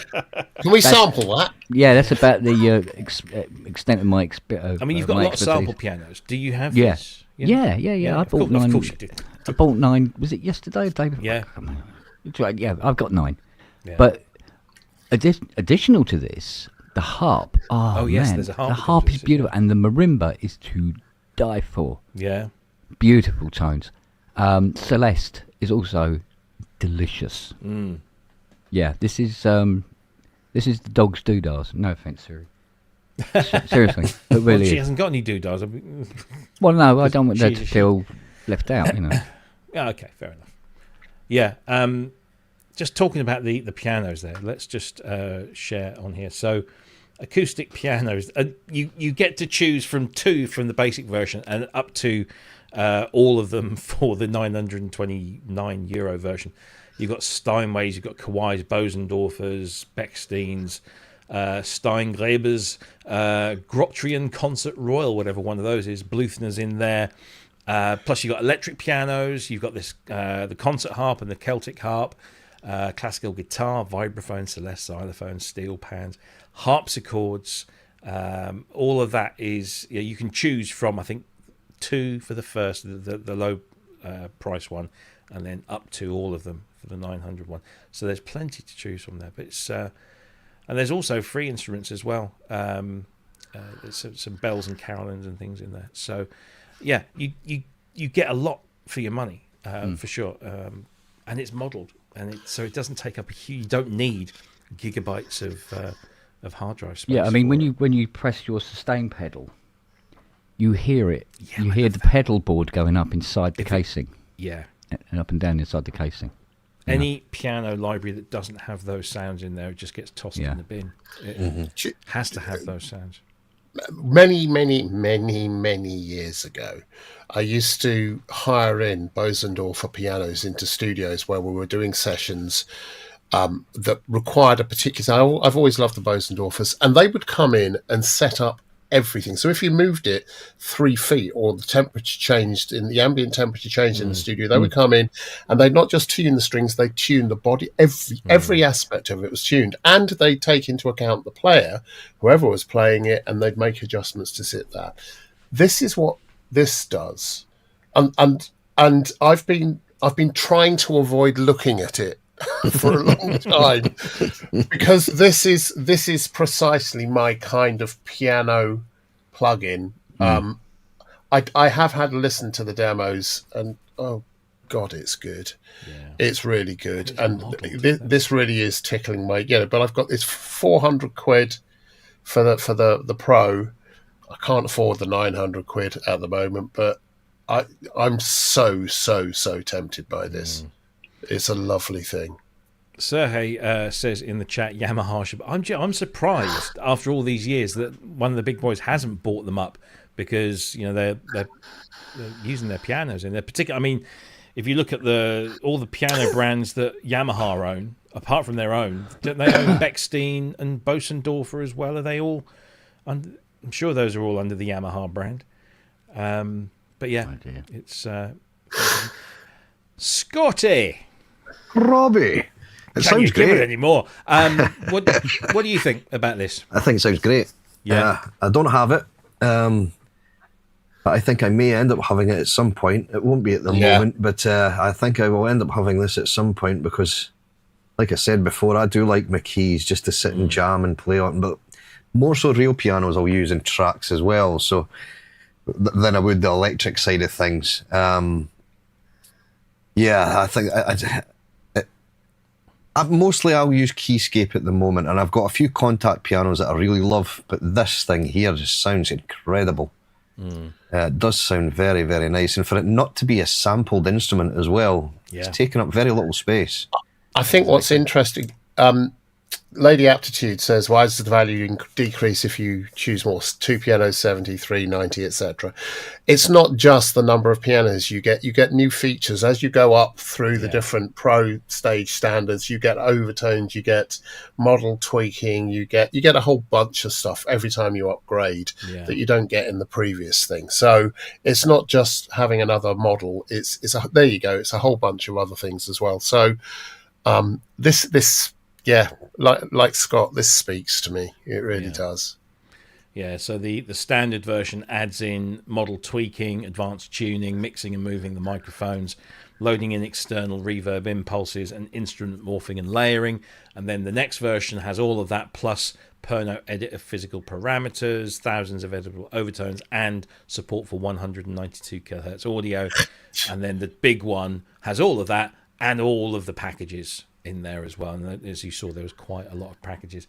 Upgrade prices, so you can upgrade from any version to version 9 for just €29. So there's a good upgrade bundle package in there as well. So if you're an existing user, you're not forgotten, you're not left behind. I think if I was a player, if I could actually sit down and play properly, this would definitely be something I was interested in. For now, I'll stick with the sample. No, get it, because then it'll make you want to play. I ain't got That's the thing, it does. I do want to, but and on this keyboard, well, I ain't got one. Yeah. Have I? Oh, haven't you? But I do have other hammer action things going on. Anyway, so that's Pianoteq. Just looking at the time, Pianoteq from Mod Art. It is available now, version 9, in lots of different forms, and it's available on Mac, Windows, Linux, and iOS. And there are demo versions, so you can go and try it, see how you get on with it. It's one of the best, comes highly regarded. What have we got left? This is kind of interesting. We haven't got any video content for this, so nothing to go on. But there was a recent spike in the interest of the Polyox, not least to our friends with at Cherry Audio when they did their software version. Well, the people behind the Solar 42, which is an incredible synthesizer, the company's called Elton Music, and they are doing and working on a hardware version of the Polyox as an 8-voice analog polyphonic synth. This is all the information we've got to go on. My colleague Adam at Gear News put this story together just the other day. It will have MPE as well, so Steve Elbows is going to be getting a little bit excited here. But yeah, so they're going to be doing this hardware version. I'm hoping that, because it's at prototype stage at the moment, I'm hoping this will be, or something will be available for us to play at Superbooth in May. It's about 6-7 months away, so yeah, about 6-7 months away. So it'd be interesting. But they're talking about all these different voice modes: polyphonic 8 mode, paraphonic 2 voice mode, mono mode, 3 unison modes, layering modes, the bitembrality, stereo spread, sequencer possibly as well. No price, no availability dates, nothing at all. We've just got that to go on. Just this nice image here. See if I can put. There we go. Looks a little bit nicer there. Looks interesting. Would any of you guys be up for buying a hardware Polyox 8 voice? given that we know how good it can sound. Yeah, I probably. Well, I'd certainly take a listen. I would certainly try it. 8 voices are always. I think 8 voices for me is 6. Yeah, you can get away with 6, but 8 voices for me is. I think it's perfect. It's a sweet spot, isn't it? It is. Yeah. Although we said that, I remember saying that when the original Polybrute came out, it was one of the first. Oh, it's only got 6 voices. It's going to be stealing notes. Well, never had that problem with the 6. No, if they do the re-triggering of the key strokes properly, it's fine. You don't really notice it too much. Yeah. But yeah, 12's a luxury, 16's an even more of a luxury, but 8 is a sweet spot, like Andrew says. Ayana Khan says that he will buy it. Yeah, she was a real late starter. I mean, nobody had any interest in buying second-hand polyboxes right up until 2012, and suddenly they became. Well, suddenly people realised they existed, and then started to oh, this is dirty. This is different. And suddenly they were an in thing. I played a genuine original Polyvox at the Synthesizer Museum in Berlin, and it is a horrible thing. Yeah, it's just a horrible construction, but it sounds amazing. It's really, really good. So to have a proper build quality and that sound should be, and 8-voice polyphony should be amazing. Yeah. Thing is, I've got that with the Cherry plugin. This is true. So this is true, and it's it's like reading their list of things and seeing it in that. So I don't know. Yeah, is it a stereo synth or mono? The original's mono, isn't it? But this they're talking about. It's got stereo outputs, so one would assume. But I mean, it's looking at this, and this is just a render. Is it just going to be a desktop synth, or is it going to be something you can throw into Eurorack? Who knows? I don't know. Probably too big for Eurorack. But it's going to be about price and sound, isn't it? Yeah, and I can't imagine this is going to be cheap. No, it'll be desktop because that way they can fit the Spy software into it. As somebody said in the chat, this would be a great synth for the end of Lenin. Yeah, had to get that in there tonight. Had to get that in. Would it be good for drones? Oh, very topical. Very good. Does it have a submarine oscillator? So, keep an eye out for that. Elton Music and the Polyvox 8, which is an 8-voice reimagining of Kuzmin's incredible original. Probably cost a bomb. Yeah, it'll probably cost a bomb. Indeed. But I still want to hear it. Yeah, I want to hear it. I do want to hear it. I want it to be in the world. And well, you'll be able to hear that from miles away. Yes. We don't often cover these objects in on this show, but we'll give them a bit of airtime because I like these. Roland have announced something else that's new. They've added 2 new drum kit series to their superb V-Drums range.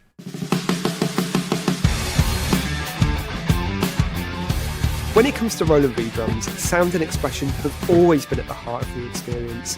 And for the first time ever, Roland has introduced a unified sound engine across the entire V-Drums 3, 5 and 7 series lineup. That means no matter which kit you go for, you're getting the same powerful sound engine, featuring multi-layered instruments recorded in high detail in collaboration with Drum Workshop, including a wide range of DW drum sets. You also get full Roland Cloud expandability at both the instrument and kit level, along with the same advanced sound architecture and editing capabilities. It's a major shift in concept for V-Drums, and it brings flagship sound and creative freedom to more drummers than ever before. V-Drums' advanced digital pad technology with multi-sensor precision, touch sensitivity and true-to-life expression is now a shared experience across the V-Drums 7, 5 and 3 series. Whether it's the seamless response of a digital snare or the nuanced control, fine open-close resolution of digital hi-hats or the incredible expression of the ride cymbal, all 3 series can bring sounds to life and speak the same expressive language. And for the first time ever, the V-Drums 3 Series supports digital pad upgrades, giving drummers at this level a clear path to pro-level expression without switching kits. So if they all... So we'll cut that there. If you want to check out the Roland channel on YouTube, you can find out more about these. But this is brilliant from a drum buyer's perspective, because Roland's kit range over the V-Drums has always been a little confusing. There's never been like defined sets of upgrade paths and stuff. Now with the 3, the 5 and the 7, does somebody own a BMW? With the 3, the 5 and the 7 series, you've now got these defined packages, and the drum modules all have the same engine. They don't have all of the sounds. The V71, which I've played and is incredible, but they have the same engine, so you get the same quality. And the contents, the sound contents of the V modules now, ever since Roland bought out DW and uploaded all of their sample kits in there, is just incredible. There was always a thing with the TD modules that something that just sounded a little artificial. They got better, but they are really, really good now, and it's great to see. Also, the digital pads are... I was a bit skeptical at first, but once you've played the digital snare and the digital hi-hats, the amount of nuance that you can get out of these things is virtually identical. And what's the cost differential for the 3, 5 and 7? So the 7s are going to be, they're around, depending on whether you go for the virtual acoustic, which is the full-size shells version, which you can see some here. So the full-size shell version of the 7 series, you're looking at around $9,000. For the 5 series full-size version, you're looking at around $5,500 to $6,000 for the full-size shell version. And then the 3 series just has these smaller versions, but it does have shelled versions that are much shallower.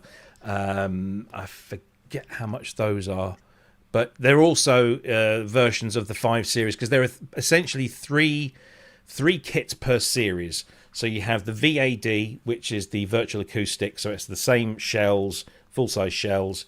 You have the TD 16, so you have the 516, the 716, and the 316, which have shallower shells. And then the 313, the 513, and the 713 have just kind of regular pads, all with mesh heads and everything, but not the full size shells. So what's the cheapest getting in on this? From a 3 series, you're probably looking at a couple of grand.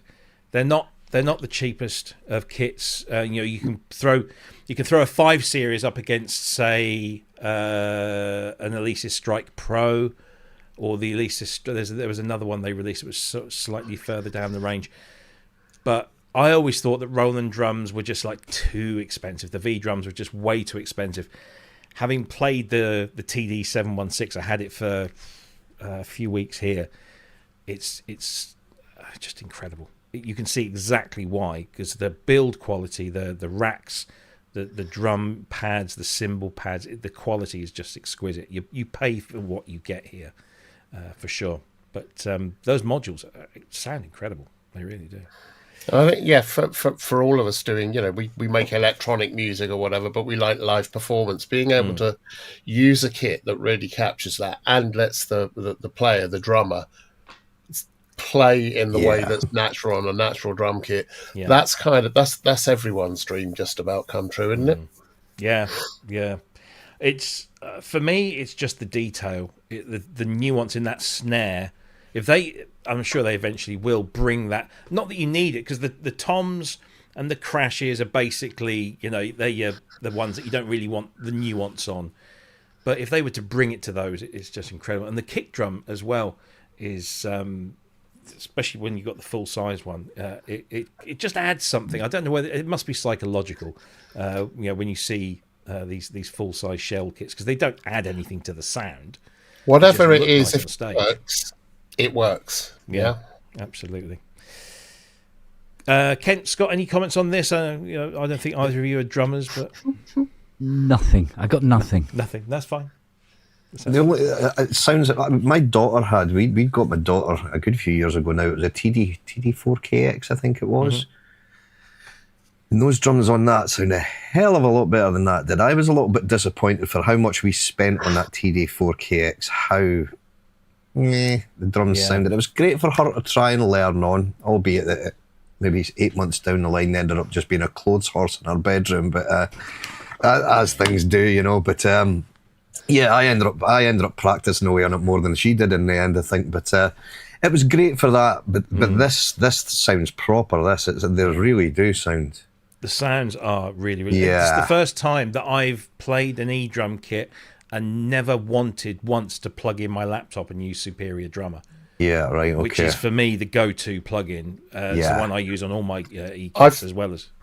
I've got a pal who teaches drums in schools and universities, and he takes a lot of electronic drum kits with him so that people can play in the round. And as soon as he heard this, he went to Roland and said, "Look, this is what I do. Can I have?"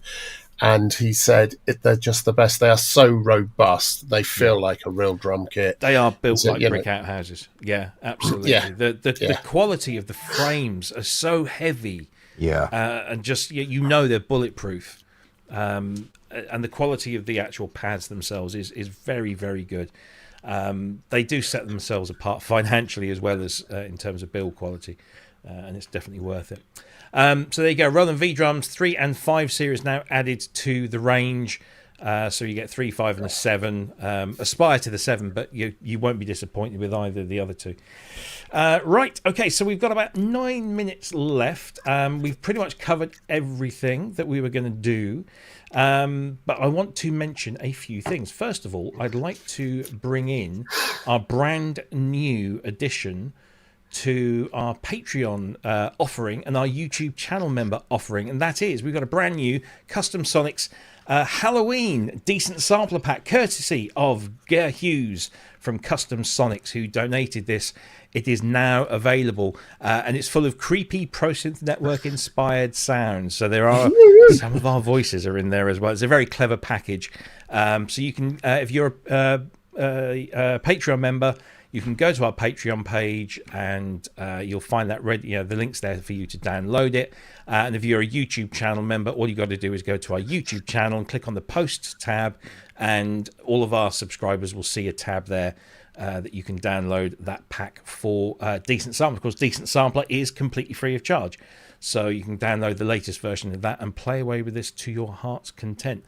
So that's one great way of supporting the channel. Go and subscribe to either one of those. Some people subscribe to both. They're very, very generous. So thank you, Ger, for that one. You will enjoy it. It's full of... I was playing through it today, and the wife kept popping her head around and goes, "What the hell's that?" There's some really spooky things in there, but we're getting close to Goth Christmas, so we'll happily support you there. Right. Now's the time, I think. Well, some of you might have been waiting for. I know I'm rather excited. Next week we've got a very special guest, and I wasn't sure how this one would work out, because normally we have our guests. Oh, by the way, before I forget, thank you very much to the End of Lenin for his regular donation of £1.99. Thank you very much indeed. Twice tonight. I know. I'll round it up to 3. The end of learning. So there we go. So I thought it's time that we had a big name guest on, and it just so happens that in just over a week and a half's time, in fact 12 days time, it will be the 40th anniversary of the release of probably one of the most inventive, one of the biggest selling albums of the 1980s. And wouldn't it be interesting to hear about the making of said album, which features all sorts of synthesizers? Wouldn't it be great to hear about the making of that album and the history behind the band that made it than one of the band members themselves? So I am beyond excited and delighted to announce that next week we have a very, very special guest from the band Frankie Goes to Hollywood. We're going to be joined by Brian Nash, the guitarist of Frankie Goes to Hollywood, who happens to be a friend. And I was a little bit dubious about asking him because Brian doesn't necessarily like to dwell on the past too much. But the band, every single member of the band has got behind the reissue that's coming out in about 2 weeks' time. Actually, 2 weeks today, on the 31st. And the whole band, for the first time, have got behind the reissue and selected the tracks. And if you look at the track listing, it's incredible. It goes from early demos through John Peel sessions, Kid Jensen sessions, and then if you buy like the Super Deluxe package, there's a disc for each of the main singles. So there's one for Relax, one for Two Tribes, one for Welcome to the Pleasure Dome, one for The Power of Love, and they will all feature different versions and mixes, and a lot of this stuff hasn't been released before. Let's be honest, the Frankie library has been milked to hell, but not necessarily with the band's permission. So the band have got behind this and they've kind of put their own choices and their own stuff onto this. Then you've got the whole album that's been remastered as well. Stephen Wilson has done Atmos mixes and 5.1 mixes and instrumental versions. And if you buy the Blu-ray from Super Deluxe Edition, it comes with a 30-minute version of the title track remixed by Stephen Wilson himself. It's going to be incredible, an incredible kit or package, shall I say. So we're going to be joined by Brian Nash, who is an absolute riot, and really looking forward to getting him on. We're going to be doing it slightly differently because it's not going to be hugely synthesizer related, because obviously Brian was the guitarist. They didn't have a keyboard player. They used session players. So it's just going to be me and Brian. We're just going to try that and see how that works. It's just a double header of me and Brian. Next week, 2 hours of talking about Frankie Goes to Hollywood, Welcome to the Pleasure Dome, Relax, Two Tribes, the whole thing. So if you were there, you'll remember how big that was. So that's our guest. The link for the show will be going up soon. So please do subscribe to the channel. You'll get a notification, and do join us. If you want to throw questions in, get thinking about your questions, and we'll put those in there. Also, Brian wrote a fantastic book as well, a biography of his time in Frankie and beyond. And it's well worth it. And because Brian's been a musician all of his life, and he still is to this day. He's also a humanist celebrant. So you can have Brian come and give you a proper send-off, send you through the curtains, as he says. So he does all that, and he also does brilliant little music tours around Liverpool. And I've been very lucky to have had a personal tour around with Brian, and it's just a scream. So we'll be talking about all of that kind of stuff, but mostly we'll be talking Welcome to the Pleasure Dome, because it's 40 years old. Oh, Jesus, I feel old. Did any of you guys buy that album, love that album? Are you fans of that? Yeah. I knew Brian because the Frankies were rehearsing at the first studio, my first proper studio, Easy Studios, had rehearsal rooms, and the Frankie boys were rehearsing just before the tour. And I remember there was a furore about the number of cabs that were being taken from Liverpool Road up to Liverpool and back again. You know, but they were fantastic. And I remember his guitar. From there as well. I think he had inset LEDs. Lovely man. Yeah.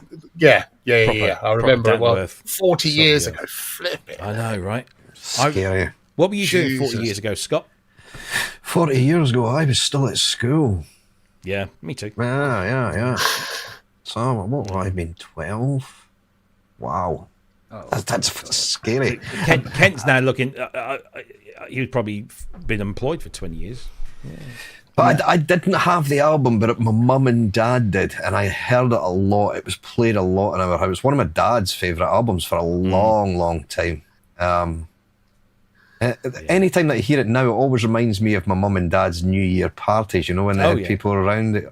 Excellent. And it's what, you know, when you get an album that just reminds you of certain things, and my dad would just play it to death, and everybody at the parties would be saying, "Christ, Terry, you're not putting that on again." But it was such a good album, very good album. It just got 12 very unique, very unique. It was bold as all hell, because they were a brand new band that had come onto the scene that just like literally exploded everywhere. Excuse the pun. And they exploded everywhere, and then they had the audacity to release a double album of what essentially, if you listened, I mean, so varied. It's very progressive. It's not just, you know, the thumping four to the floor of Relax. There's funk and soul. They did a brilliant version of Born to Run and San Jose and all of that stuff. It's a very proggy album.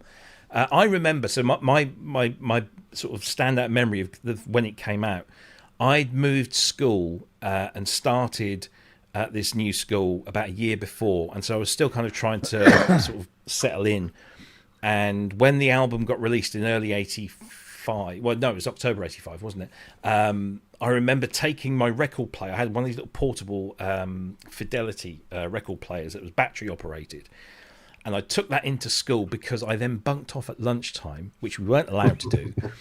And I was living in the same place here. The school is just up the road here. I walked all the way down this big old hill into Stowmarket Town Centre to Woolworths, got my copy, walked all the way back up the hill. So I was sweating buckets by the time I got back to school. And I got back into the form room with about 10 minutes before the bell went for going back after lunch.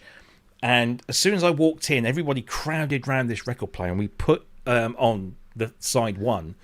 Didn't realise that basically that side one is Welcome to the Pleasure Dome, the title track with a couple of bits before it, but it was about 15 minutes long, and we were all getting in trouble because we all couldn't get away from it. It was such a moment, such a moment, because they were the band that this was our band as sort of like middle teenagers.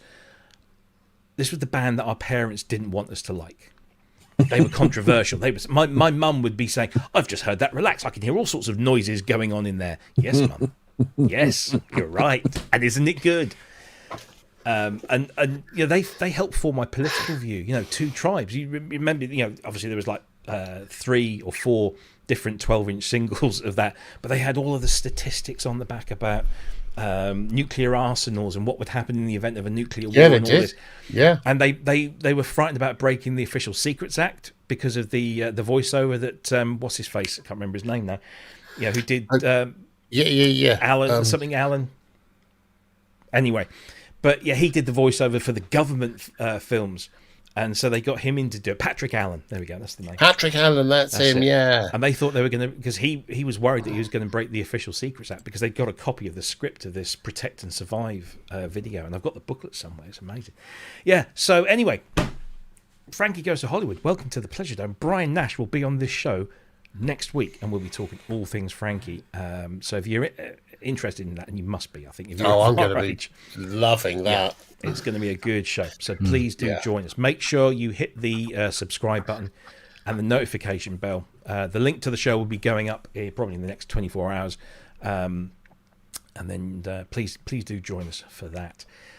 So we've talked about that. We've talked about the Patreon page and the YouTube channel members page with the custom sites Halloween Decent Style on the back. We are now well over time. We managed to pretty much squeeze everything but one thing in, and the one thing we didn't squeeze in wasn't very interesting. Anyway, we also mentioned Dina's album, which you can download now, It's download on my desktop already. There you go. So we've got that, and we've pretty much covered everything. I'm quite pleased with that. Gentlemen, thank you very much as always for joining and for your input. It is most valued.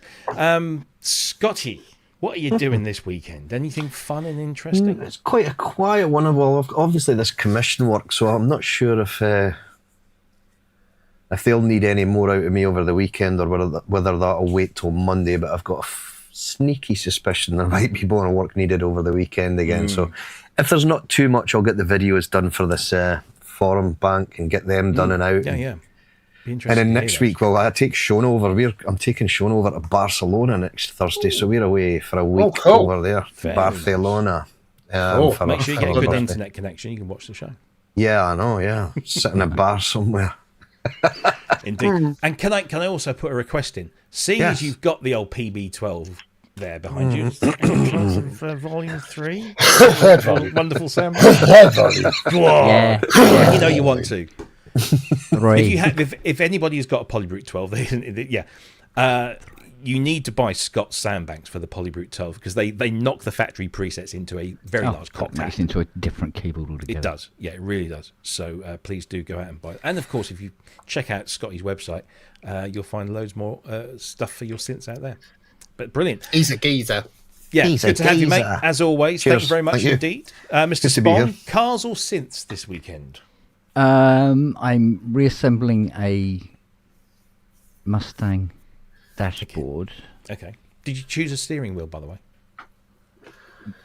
Fiona has chosen a steering Okay. wheel. I'm not allowed to choose. Okay. Because I said, let's put an original one in. She went, £1,000? No. And, so, yes, we've got a new steering wheel coming. Nice. At some point. Even though we bought it from a place in Essex, it's still coming from the US, obviously. Of course. With the conversion kit. Of course. Of course, because nobody makes steering wheels that fit that type of column anymore. So, yes. Will we do any synthesizers? Nah, forget it. Nah, not interested. Fair enough. No, Fair not enough. this weekend. What about you, Mr. Longhurst? Anything good planned? Yeah, I'm going to be working on this. You should chew your food. primarily because I've got a new sound bank to do, a big one, and it's for a synth I used to have many, many years ago. And I'm just reminding myself of how I designed some of the sounds for that, because I had some great sounds for that. And I'm spending all my time just losing myself in analog oscillators and things. It's going to be good fun. It's going to be fun. Excellent. I'm off to London Town tomorrow to go and see the latest iteration of what we know as the art of noise. They're called the art of this now. It's Paul Morley, JJ Angzalik, and Gary Langan, along with Ian Peel on visuals. And they're doing a one-off gig at the ICA. So I'm going to be going down to that. I didn't know Paul Morley played. He doesn't. He talks. That's what he does best, isn't it? Yeah, it is. So yeah, it's going to be. It's all being done in 360-degree sound as well. So I'm very much looking forward to that. Yeah. That'll be good. And I found out last night. I got a message from Lorne Balfe, the movie composer, who said, "Do you know what time they're going on stage?" And I said, "Hang on a minute, I'll ask." And yeah, so he said, "I'll see you down there." Brilliant. So I'm gonna hook up with Lorne. Who I did some work for a few years ago. I never actually met in person. So looking forward to hanging out with him as well. Excellent. So rubbing shoulders with the stars. Down in our London town. London town. Anyway. He's a cockney geezer. Apples and pears. Oi. So yeah, looking forward to that very much indeed. But we will be back same time, same place next week with, of course, our very special guest Brian Nash of Frankie Goes to Hollywood, and talking all things Frankie and Welcome to the Pleasure Dome. Looking forward to that a lot. So hopefully no news will happen next week, which is of course not going to be the case. I know there's a few things coming out next week, some good interesting stuff. I think we're getting back into the swing of things now, so that's good. And fingers crossed we'll get a MODXM coming in soon. So we'll be able to give you a demonstration. We might do a flash live stream to show you what that's capable of, which is pretty good. Until then, have a fantastic weekend. Stay safe. Make lots of great music. There's loads of other shows to go and watch, so don't forget to go and watch those across the weekend and during the week. And say we'll be back same time, same place next week. Until then, stay safe, everyone. See you soon. Bye-bye. Bye.